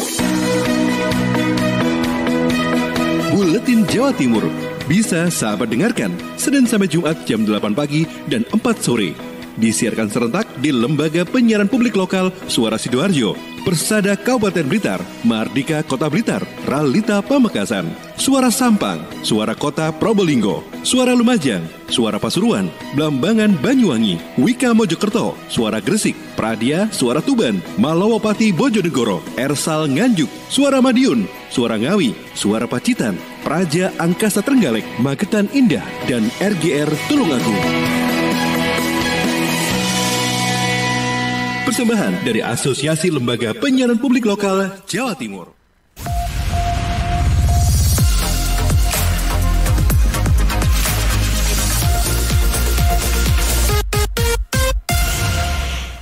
Baik, terima kasih untuk semua sahabat Jawa Timur dan juga sahabat Erlangga Forum yang sore ini masih mengikuti program atau talk show kita dalam program Erlangga Forum yang membahas tentang perempuan dan kepemimpinan transformatif. Belajar dari Ibu Wali Kota Mojokerto. Dan tentunya program ini juga disiarkan bersama Radio Jaringan Asosiasi Lembaga Penyiaran Publik Lokal Jawa Timur, disiarkan di Suara Sidoarjo, Persada Kabupaten Blitar, Mahardika Kota Blitar, Pradia Suara Tuban, Praja Angkasa Trenggalek, RGR Tulungagung, Kanjuruhan Malang, Suara Kota Probolinggo, Wika Mojokerto, Suara Jombang, Suara Sampang, Suara Ngawi, Suara Madiun, Suara Pacitan, Ralita Pamekasan, Ersal Nganjuk, Malowopati Bojonegoro, Mahardika Bondowoso, Magetan Indah, Ramapati Kota Pasuruan, dan Remaja Klasik Radio Malang. Dan tentunya sore ini kita akan kembali berbincang bersama dengan narasumber kita yang akan dipandu oleh Prof. Prawitra. Silakan Prof. Terima kasih Mbak Tika. Alhamdulillah kita akan masuk ke sesi narasumber kita yang kedua pada hari ini, yaitu Profesor Zuhairo. Apa kabar Profesor Zuhairo? Alhamdulillah sehat Prawitra. Apa kabar orang Surabaya? Sehat-sehat selalu, harus sehat pokoknya kita. Alhamdulillah. Ya, Alhamdulillah. Ini kesehatan paling penting ya pada masa ini. Betul sekali, kesehatan itu paling penting. Karena kalau kita sehat, Alhamdulillah bisa menyapa Prof. Zu walaupun dari kejauhan ini Prof ya. Terima kasih. Ya. Padahal sudah dari awal tahun 2020 ini kita kepengen bertandang ke Kuala Terengganu. Di sana itu pemirsa sekalian ada hidangan khas, namanya nasi dagang ya Prof ya.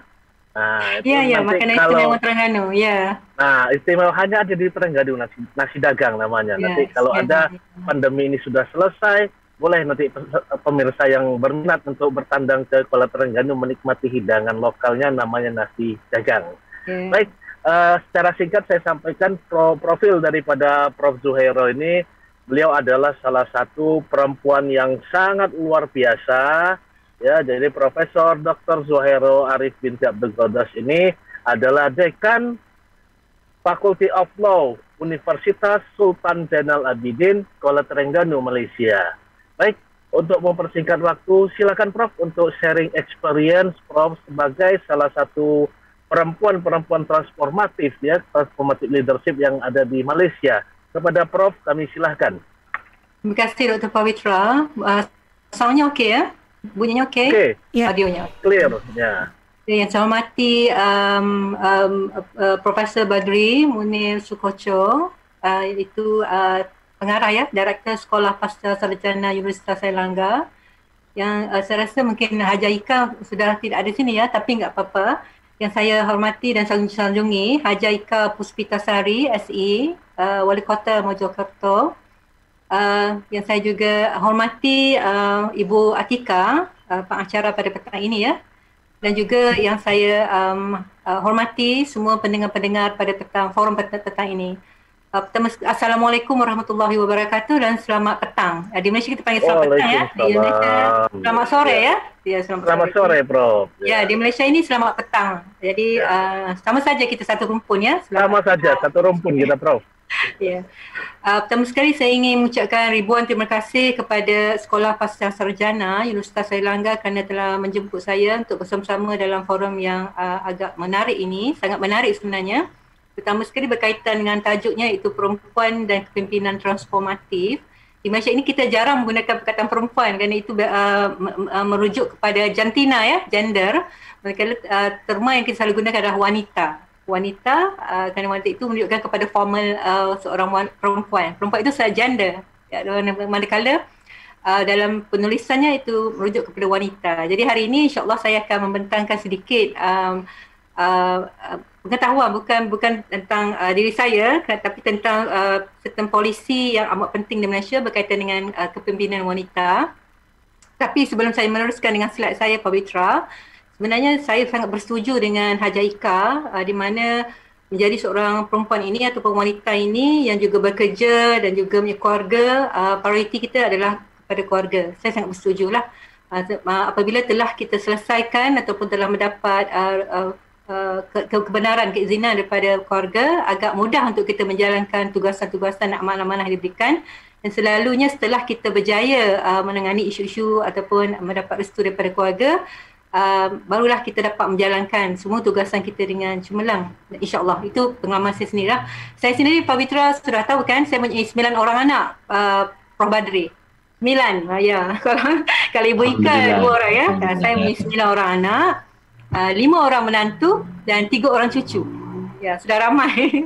Jadi bayangkan bagaimana pembahagian masanya, tapi Alhamdulillah, seperti Haji Aika katakan, apabila keluarga kita telah faham dan telah merestui kita dalam untuk menjalankan tanggungjawab kepada publik, kepada masyarakat, Alhamdulillah, insyaAllah kita cuba terbaik untuk menjalankan amanah yang diberikan, insyaAllah. Jadi pada hari ini, insyaAllah saya akan berkongsi sedikit dengan para pendengar berkaitan dengan satu tajuk. Mungkin saya share screen ke, Pak Fitra? Boleh, Prof. Okay, saya share screen ya. Alright. Boleh nampak ya? Boleh. Dah nampak ni, Prof. Okey, Alhamdulillah. Ya, Pak Fitra sekarang sudah pandai bahasa Malaysia. Bahasa Terengganu saja. Pandai. Harus pandai di sana. Ya. Jadi tajuk yang saya pilih pada hari ini untuk berkongsi dengan para hadirin pendengar adalah wanita dan kepimpinan. Itu wanita juga perempuan dan kepimpinan transformatif, dan ingin berkongsi sedikit berkaitan dengan dasar wanita negara di Malaysia yang merupakan salah polisi yang agak penting untuk pembangunan transformatif wanita di Malaysia.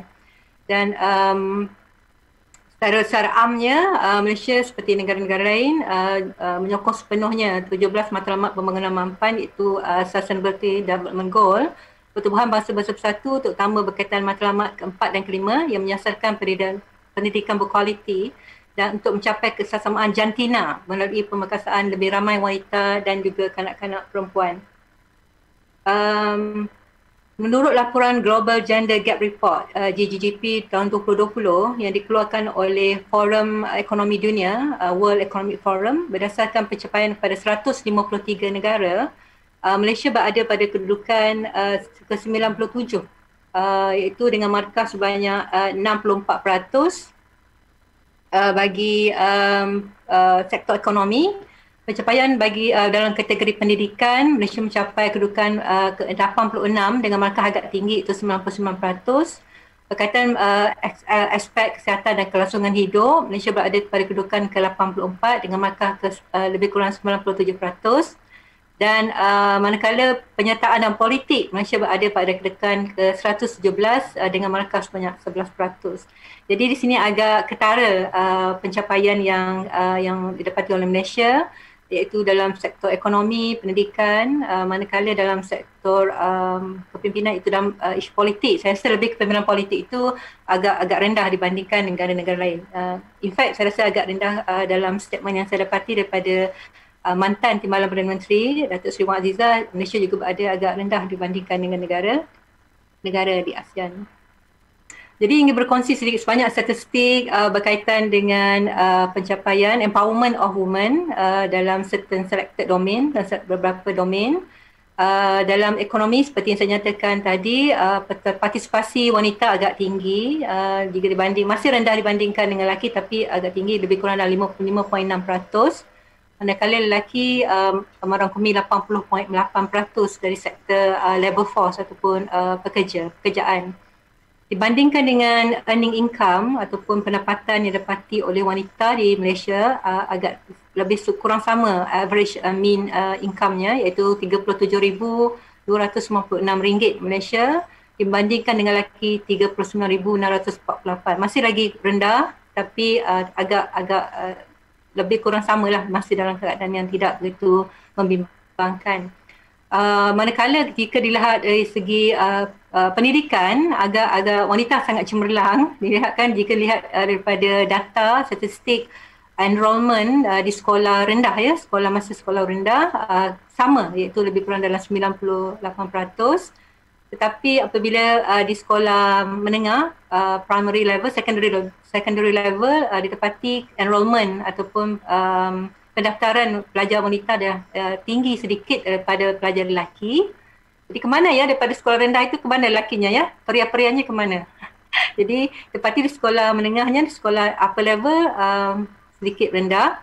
Manakala apabila sudah di peringkat institusi pengajian tinggi, di peringkat universiti, sangat ketara, di mana wanita ataupun perempuan pendaftarannya agak tinggi, sangat tinggi, iaitu 50.2% dibandingkan dengan lelaki sebanyak 36.3%. Jadi dari segi pendidikan di Malaysia memang ketara tentang pelibatan wanita dalam bidang ataupun dalam sektor pendidikan, dalam pengajaran. Manakala dari segi kepimpinan, kita dapati bahawa wanita hanya terlibat dalam 23% sebagai legislator, pembuat undang-undang, dan juga sebagai senior official dan juga sebagai manager, iaitu pengurus. Iaitu berada dalam 23% dibandingkan dengan lelaki berada dalam 77%. Begitu juga dari sektor profesional dan teknikal, wanita ataupun perempuan merangkumi 44.4%, manakala lelaki dalam 55.6%. Dalam sektor profesional kita dapat lihat agak ketara, agak sama ya, ada antara wanita dan lelaki dalam sektor profesional dan teknikal. Tetapi di dalam sektor memegang jawatan sebagai senior official dan juga pengurus dan juga legislator agak sangat rendah, iaitu dalam 23%. Di peringkat politik empowerment juga didapat sangat rendah, iaitu wanita di parlimen dalam 14.9% sahaja, dan wanita yang memegang jawatan di dalam peringkat kementerian iaitu ministerial position 17.9% dibandingkan lelaki dalam 80 lebih peratus. Jadi dapat dilihat ini adalah antara pencapaian wanita di Malaysia dalam certain selected domain. Saya juga ingin berkongsi di sini, mungkin ada yang mengenali tokoh-tokoh pemimpin wanita kami. Yang pertama sekali, yang tidak asing lagi di Malaysia itu Tun Tan Sri Dr. Fatimah Hashim, yang merupakan wanita pertama dilantik sebagai Menteri Kabinet, di mana beliau memegang jawatan sebagai Menteri Kebajikan Am pada tahun 1969 hingga 1973. Inilah wanita pertama yang dilantik dalam Kabinet Malaysia. Sangat cemerlang kepimpinan Datuk Seri Dr. Fatimah ini. Kemudian kita juga ada Datuk Seri Dr. Wan Azizah Wan Ismail. Saya rasa di Indonesia ramai juga yang mengenali Datuk Seri Wan Azizah ya, yang merupakan wanita pertama dilantik sebagai Timbalan Perdana Menteri dari tahun 2018 hingga tahun 2020. Dan juga amat kami banggakan Tan Sri Dr. Zeti Akhtar Aziz, yang merupakan wanita pertama dilantik sebagai Governor Bank Negara Malaysia, dan beliau memegang jawatan sebagai Bank Negara ini sangat lama, iaitu daripada tahun 2000 sehingga 2016, atas kecemerlangan beliau dan juga di atas kebolehan beliau untuk mengurus keuangan negara. Juga dari segi perundangan, kami baru-baru ini pada tahun 2019 hingga sekarang, Ketua Hakim Negara Malaysia adalah seorang wanita, iaitu yang amat arif, Tun Tengku Maimun binti Tuan Mat. Beliau adalah merupakan wanita pertama yang dilantik sebagai Ketua Hakim Negara di Malaysia. Kita juga ada Datuk Armani Mahiruddin, wanita pertama yang dilantik sebagai Timbalan Yang di-Pertua Dewan Negara pada tahun 2009 hingga 2011. Kita juga baru-baru ini Datuk Seri Azalina Osman Said juga dilantik sebagai Timbalan Yang di-Pertua Dewan Rakyat daripada tahun 2020 sehingga sekarang.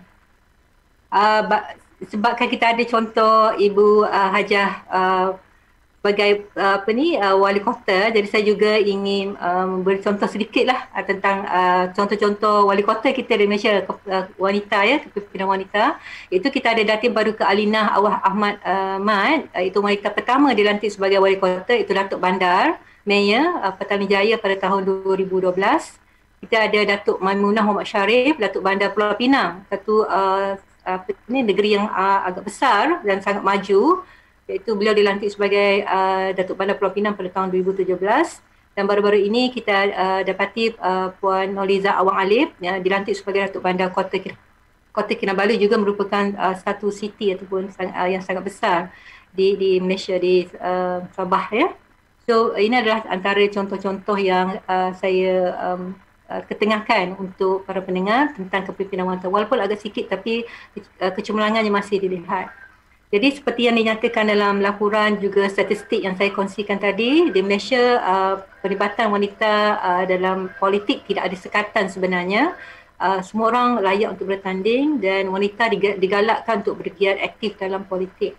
Walau bagaimanapun, sehingga kini, contohnya dalam PRU ke-14 yang telah diadakan pada tahun 2018, bilangan wanita dicalonkan untuk bertanding dalam peringkat Parlimen dan juga Dewan Undangan Negeri hanya sekitar 10% sahaja.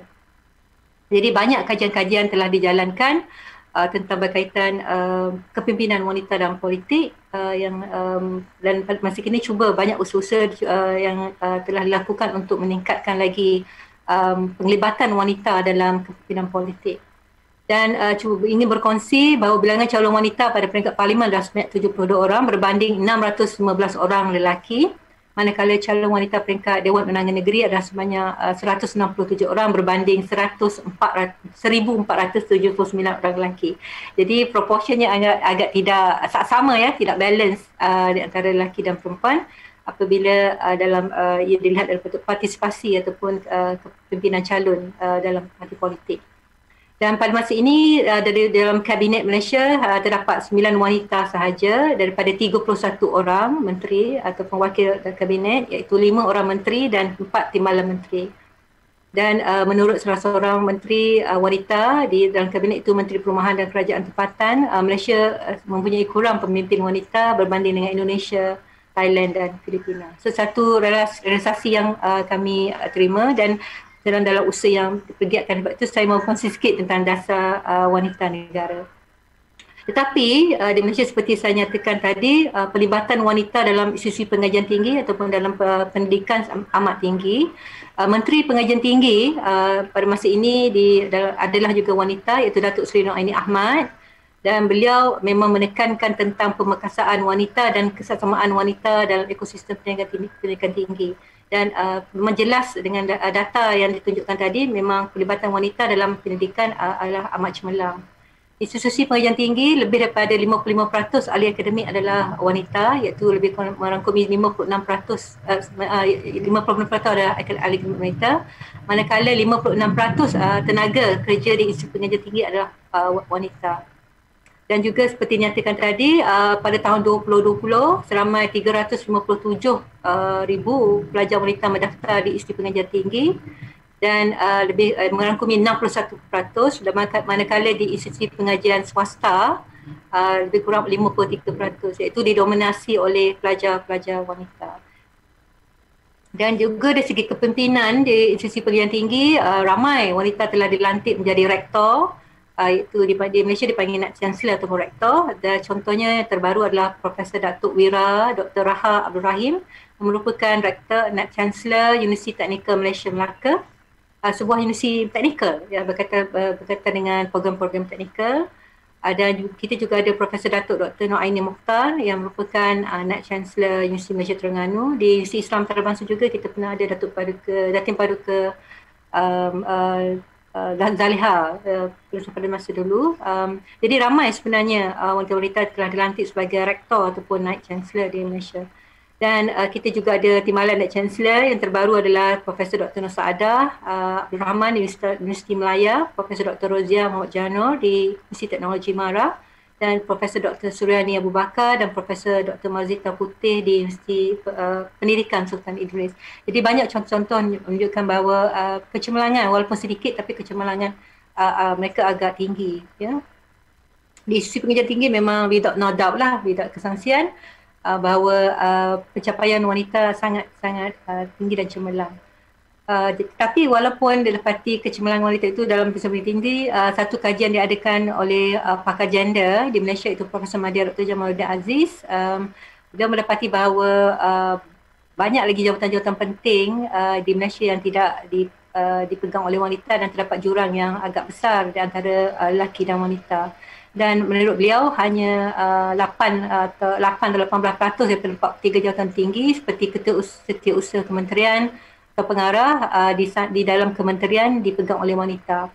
Dan menurut Grant Thornton International Business Report, 37% jawatan pengarah dalam urusan kanan syarikat swasta dipegang oleh wanita. Jadi masih agak rendah pencapaian dalam segi pemegang jawatan tinggi.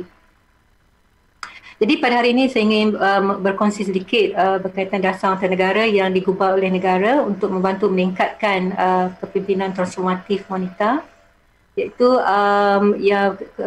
Dasar Wanita Negara ini telah digubal pada, saya kena move bentar ya. Okey. Alright. Dasar Wanita Negara ini telah digubal pada tahun 1989 yang berteraskan Perlembagaan Persekutuan Prinsip Rukun Negara dan Dasar Sosial Negara.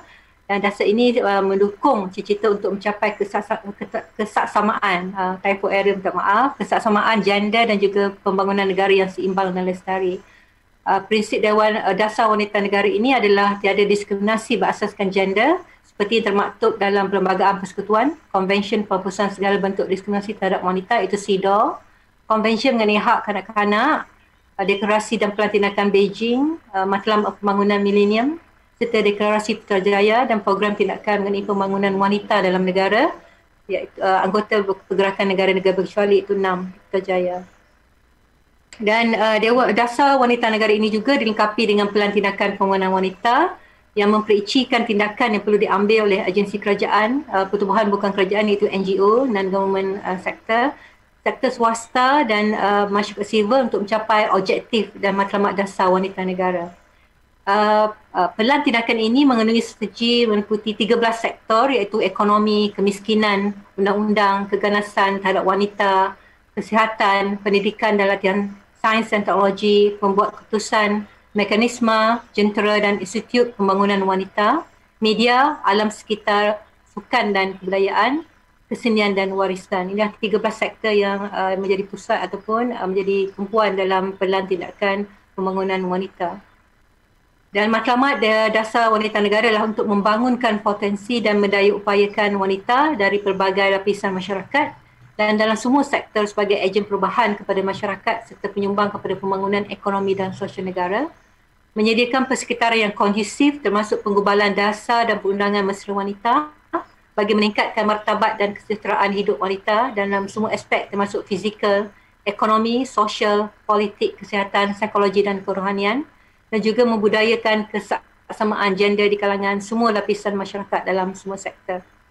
Dalam saya banyak saya highlightkan ataupun ketengahkan strategi pelaksanaan, contohnya mengarus kependekan perspektif gender dan pengubalan dasar dan perundangan, meningkatkan komitmen dalam kalangan badan eksekutif, badan perundangan dan badan hakiman termasuk pengubal dasar, menjalankan penyelidikan mengenai aspek gender bagi menjana pendekatan inovatif, melaksanakan sepenuhnya pengumpulan, pengalisan data dan maklumat oleh agensi dengan tujuan perancangan, pelaksanaan dan pemantauan serta penilaian program, meningkatkan kapasiti dan keupayaan wanita dalam semua bidang bagi memastikan pelibatan mereka dalam ekonomi dan sosial negara termasuk politik dan juga proses membuat keputusan dan juga mengukuhkan dan meningkatkan taraf sosioekonomi wanita. Dan pendidikan dan latihan banyak dilakukan untuk menyedarkan pihak pentadbiran kerajaan mengenai isu wanita bagi membangkitkan kesedaran dan komitmen institusi agensi kerajaan terhadap untuk membangunkan keupayaan kaki tangan kerajaan. Dan juga pelibatan badan-badan bukan kerajaan untuk melibatkan semua generasi bukan kerajaan dan juga bantuan keuangan teknikal yang diperuntukkan untuk persatuan-persatuan wanita bagi menggalakkan dan mempertekadkan perkhidmatan mereka. Banyak sebenarnya strategi-strategi yang saya list ni lah. Tapi yang saya ingin highlight pada petang ini, ingin saya kedepankan pada petang ini adalah berkenaan dengan pelan tindakan wanita itu iaitu kepimpinan objektif 6 di mana berkaitan dengan kepimpinan itu meningkatkan program kesedaran gender peringkat kepimpinan dan objektif khusus di bawah objektif 6 ini adalah untuk meningkatkan kefahaman mengenai kepekaan gender di kalangan penggubal dasar, ketua kementerian, perkhidmatan, jabatan, agensi kerajaan dan pihak swasta serta pemimpin masyarakat dan bagaimana ini untuk capai strategi ini dilakukanlah untuk dengan menyediakan program peningkatan kepekaan gender meliputi tenaga kerja di pelbagai peringkat. Dan aktiviti dilakukan adalah dengan mengadakan lebih banyak convention, seminar, kursus dan kedai latihan mengenai kesedaran gender di kementerian, di agensi kerajaan, pihak swasta serta pemikir masyarakat serta menyediakan modul-modul latihan yang bersesuaian dengan kumpulan sasar dan keadaan semasa serta mengadakan sistem pemantauan berkala terhadap latihan untuk menambahbaikkan pemahaman peserta terhadap kepekaan gender. So, ini adalah merupakan objektif khusus di bawah pelan tindakan wanita, bawah dasar wanita negara. Jadi aspirasi sebelum saya tamatkan pembentangan saya, aspirasi dasar wanita negara adalah untuk menjadi satu dasar untuk membangunkan sosioekonomi wanita dan merangkumi falsafah inspirasi dan aspirasi wanita dari pelbagai peringkat, umur lapisan masyarakat dalam semua sektor. Pelaksanaan dasar ini menjadi agenda utama kerajaan Malaysia untuk mewujudkan sebuah masyarakat yang maju, dinamik dan bersayang serta penyayang, adil dan saksama. Dengan itu, Pak Fitra, terima kasih saya ucapkan kepada semua kerana mendengar. Saya kena stop sharing ya. Wah, luar biasa. Banyak ternyata perempuan-perempuan cemerlang yang ada di Malaysia. Yang salah satunya ini sedang berbicara di hadapan kita. Ini salah satu dari perempuan-perempuan cemerlang di Malaysia itu. Ada Profesor Zuhairah. Ya, luar biasa. Tetap berkarya, tetap bekerja, tapi tidak melupakan keluarga, khususnya dengan 9 anaknya, 5 menantu dan 3 cucu. Wah, luar biasa. Lengkap ya, Prof. Fitra. Iya, ini gimana Mbak Tika? Kalah Mbak Tika ini. Kalah saya. Tapi Masya Allah luar biasa dan menginspirasi. Kalau saya pribadi menginspirasi sekali sebagai seorang pekerja juga, tapi juga harus ingat anak, ingat suami gitu ya. Ya. Ingat keluarga. Ini agak sukar ya Ibu bagi kita, waktunya ya. Ya, dibahagikan agak ramai ya. Itu dia. Oke. Baik, silakan Prof. Fitra. Baik, mungkin kita break dulu gimana Mbak Tika? Nanti kita juga akan berbincang dengan Prof. Badri juga ya. Oke, baik. Kita jeda dulu sebentar ya, 2 menit, 3 menit ya untuk kita jeda dulu. Nanti setelah itu kita akan kembali di program Erlangga Forum.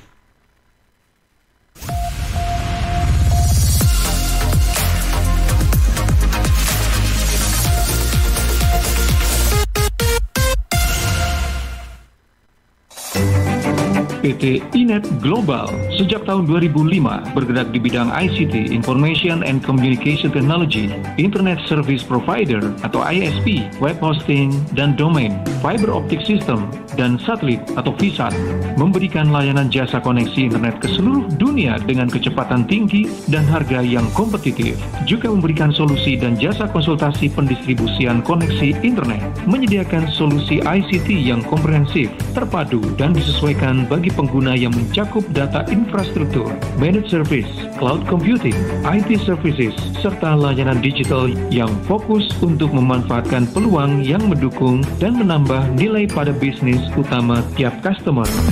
Untuk layanan dan servis Inet, hubungi kantor pusat Jalan Kuningan Barat nomor 8 Jakarta. Telepon 021 299 66900. Kantor Surabaya, Intiland Tower lantai 11, Jalan Panglima Sudirman 101 sampai 103 Surabaya. Telepon 031 535 3955. 031 535 3955. Inet Globalindo, the best service for great solution. Tisu, masker, hand sanitizer, apalagi ya? Situ mau kerja atau mau camping sih? Kayak mau naik gunung aja. Hello, selama ini kemana aja? Ini yang perlu disiapin buat adaptasi kebiasaan baru alias new normal. Sekarang ini kita kudu dan harus terbiasa dengan kebiasaan hidup sehat, bersih, sesuai protokol kesehatan. Saat ini kita dalam perubahan pola hidup dalam situasi pandemi COVID-19. Jadi kita perlu melaksanakan adaptasi kebiasaan baru atau protokol kesehatan dalam kegiatan sehari-hari. Jangan lupa pakai masker, tetap jaga jarak, sering cuci tangan pakai sabun dengan air mengalir. Sediakan hand sanitizer kemana-mana. Kalau flu, di rumah saja. Nggak perlu bersalaman, say hello saja. Kalau nyampe di rumah, langsung mandi. Gunakan uang elektronik. Kalau naik kendaraan umum, jaga jarak. Balita atau lansia, di rumah saja. Ayo menuju new normal dengan melaksanakan protokol kesehatan dan menerapkan adaptasi kebiasaan baru. Hei, udah jam berapa nih? Kebiasaan telat juga masuk new normal ya? Ada yang kurang satu, uang sakunya belum. Iklan layanan masyarakat ini persembahan Dinas Kesehatan Kabupaten Sidoarjo. Sahabat Bea Cukai Sidoarjo dalam menjalankan tugas dan fungsi di bidang pelayanan maupun pengawasan, salah satu inovasi dalam penyederhanaan proses bisnis melalui KEISA Custom in Excise Integrated System Automation. Di tahun 2018 sampai 2024, Bea Cukai Sidoarjo menerapkan KEISA 4.0 dengan mengedepankan single core system, Smart Custom Excise dengan mengoptimalkan pengawasan dengan manfaatkan teknologi. Kemudian Layer Support mengotomasi proses bisnis pendukung. Analitik berupa pemanfaatan data untuk pengambilan keputusan organisasi. Informasi ini dipersembahkan Bea Cukai Sidoarjo, fokus mengawasi, tulus melayani.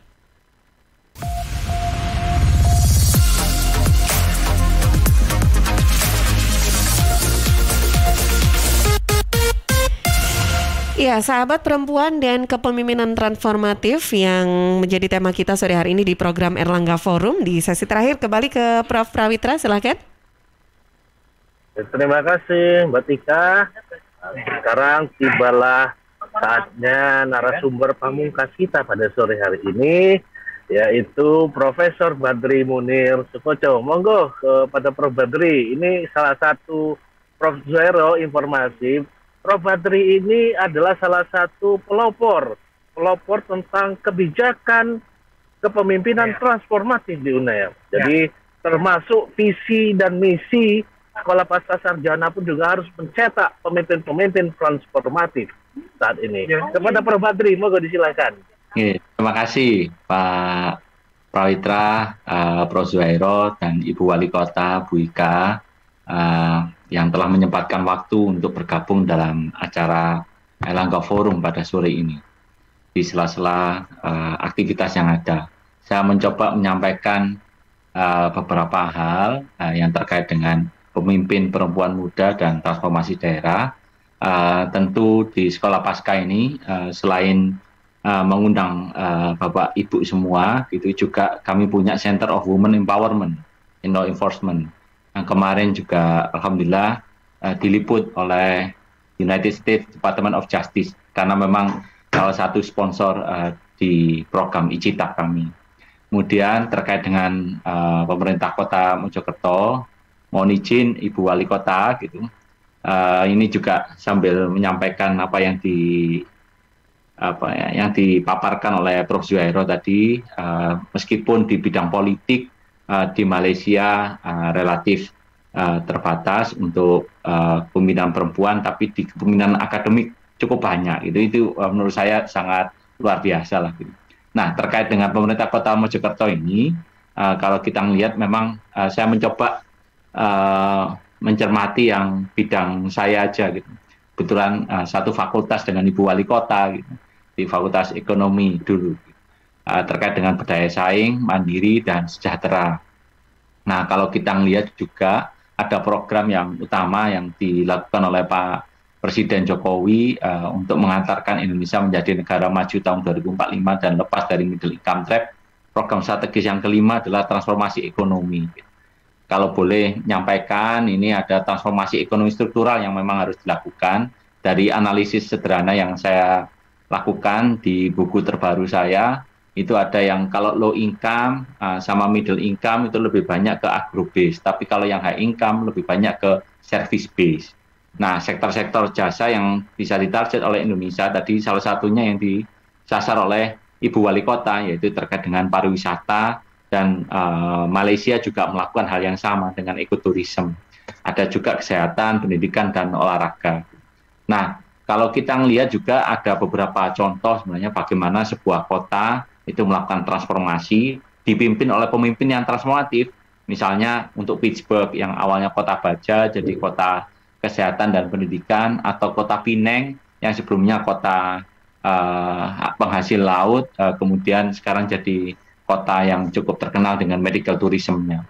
Nah, ini data-data yang terkait dengan Mojokerto yang menurut saya ini cukup menarik karena sangat mengandalkan konsumsi rumah tangga yang cukup besar, more or less antara 70%, kemudian yang ekspor lebih banyak impornya memang. Kemudian kalau kita lihat juga dari sektor struktur pertumbuhan ekonomi ini, saya mencoba membuatkan ilustrasi Ibu Wali Kota dengan asumsi-asumsi pertumbuhan ekonomi yang tahun 2021 ini mungkin 2,5%, 2022 3,5%, 2023 sampai 2025 4,5%, maka PDRB-nya Kota Mojokerto kurang lebih sekitar 7.913 pada tahun 2025. Kemudian kalau ngomong tentang transformasi ekonomi yang selama ini mungkin penyediaan akomodasi dan makan minum itu masih 7%, nah, nanti di tahun 2025 dengan kebijakan baru Ibu Wali Kota bisa naik jadi 15%, kurang lebih sekitar 1 triliunan. Kemudian juga jasa keuangan dan asuransi maupun jasa pendidikan plus jasa kesehatan yang memang menurut saya itu punya kemungkinan untuk bisa diangkat oleh pemerintah Kota Mojokerto. Terus yang boleh usul Bu Wali gitu kalau terkait dengan pembangunan Mojokerto Kota Majapahit tadi, kita bisa menggunakan konsep ekosistem pariwisata gitu. Tentu ada pelibatan dari perguruan tinggi dengan perguruan tinggi yang punya jurusan sejarah untuk menuliskan cerita-cerita tentang Majapahit, ada sistem informasi, teknik industri kreatif juga. Kemudian juga terkait dengan startup wisata yang mungkin bisa menuliskan sejarah tentang Majapahit. Gitu. Kenapa Majapahit begini begitu dan seterusnya, siapa sih Raja Ratu Tri Buana Tunggadewi dan seterusnya. Terus ada pengelola wisata Majapahit yang harus wadahi, juga ada hotel dan restoran, ada YouTuber yang terkait sama sejarah yang perlu diundang, sama YouTuber makanan, vlogger gitu, bisa diundang sana untuk masyarakatkan atau mempopulerkan makanan-makanan yang khas Majapahit atau baju khas Majapahit misalnya. Terus penyelenggara event pasti ada Mojotirto, Bhinneka Tunggal Ika, terus ada penduduk kota maupun kabupaten Mojokerto. Menurut saya Ibu Wali Kota punya kemampuan untuk mengorkestrasi beragam pihak ini untuk bisa menyukseskan Mojokerto sebagai kota Majapahit. Beberapa hal lagi yang lain juga sama, bisa misalnya Mojokerto sebagai kota jasa pendidikan gitu, atau Mojokerto sebagai kota kesehatan gitu. RS, kota kesehatan, klinik kesehatan dan seterusnya itu yang bisa dikembangkan. Intinya Mojokerto perlu melakukan transformasi ke arah yang lebih banyak ke service base untuk menunjang atau memperkuat positioning Ibu Wali Kota sebagai pemimpin transformatif Kota Mojokerto yang lebih baik. Mungkin itu yang bisa saya sampaikan, Pak Pawitra. Terima kasih atas kesempatannya. Terima kasih Prof. Badri. Alhamdulillah kita telah tiba di penghujung acara Erlangga Forum pada petang hari ini, petang yang cerah ini. Kalau di Surabaya sangat cerah ini Prof. Joero, petang yang cerah.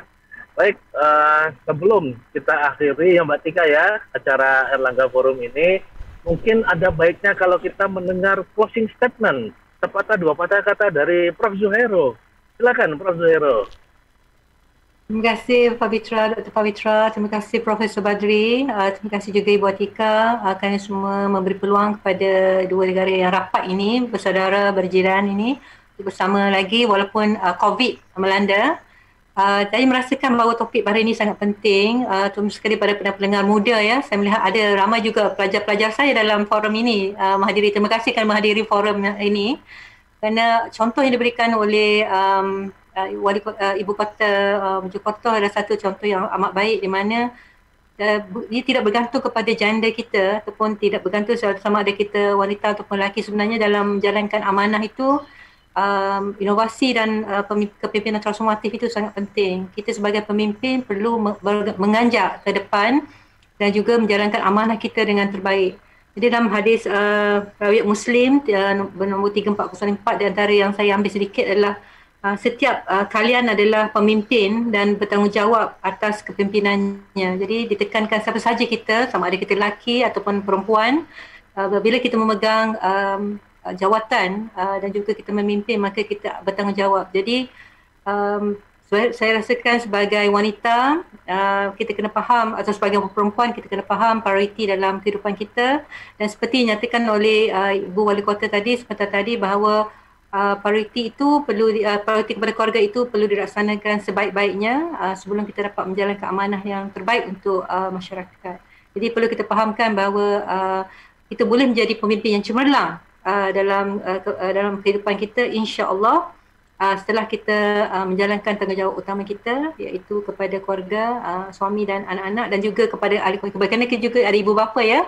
Jadi banyak yang kita perlu faham, dan pembahagian masa itu sangat-sangat penting bagi seorang wanita jika ingin menjadi seorang pemimpin.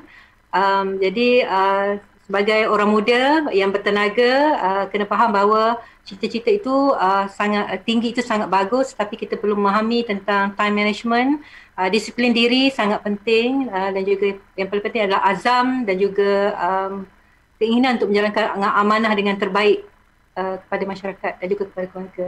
Terima kasih Pak Mitra. Tidak boleh bagi lama Presiden ini, mungkin cakapnya lagi lama ya. Baik, siap.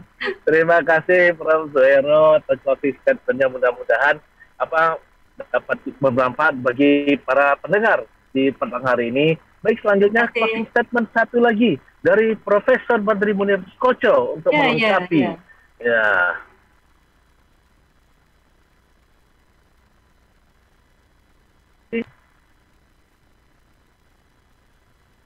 Terima kasih Pak Prawitra. Sebagaimana yang saya sampaikan, kami semua bangga dengan kiprah yang dilakukan oleh Ibu Wali Kota, dan tentunya atas prestasi-prestasi yang sudah dihasilkan sebagai perempuan. Salah satu dari 14 perempuan yang dilantik hasil pemilu 2018 lalu.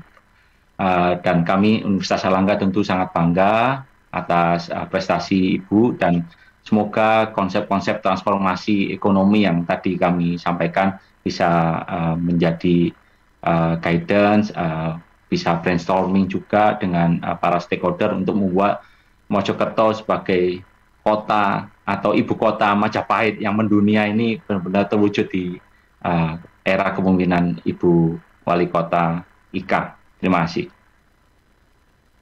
Baik, terima kasih Prof. Badri. Selanjutnya saya kembalikan acara ini kepada Mbak Tika.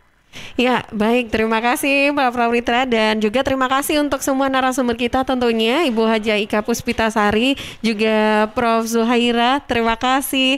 Mudah-mudahan Prof. Prawitra kita ada waktu, ada kesempatan bisa main-mainnya ke Malaysia ya. Oh iya, harus itu. Kalau kita ke Malaysia, nanti saya traktir nasi dagang di Kuala Terengganu khususnya.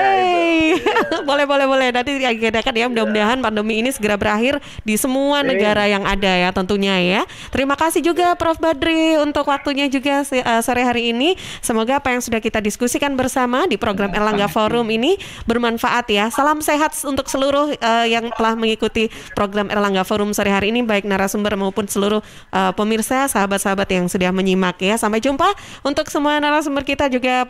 Prawitra, terima kasih. Assalamualaikum. Terima kasih. Waalaikumsalam. Sehat selalu Prof. Zuhairo, Prof. Badri. Terima kasih. Ika juga. Amin ya rabbal alamin. Prof. Zuhairo. Ya. Baik, dan sahabat, tentunya program Airlangga Forum sore hari ini juga disiarkan serentak bersama Radio Jaringan Asosiasi Lembaga Penyiaran Publik Lokal Jawa Timur.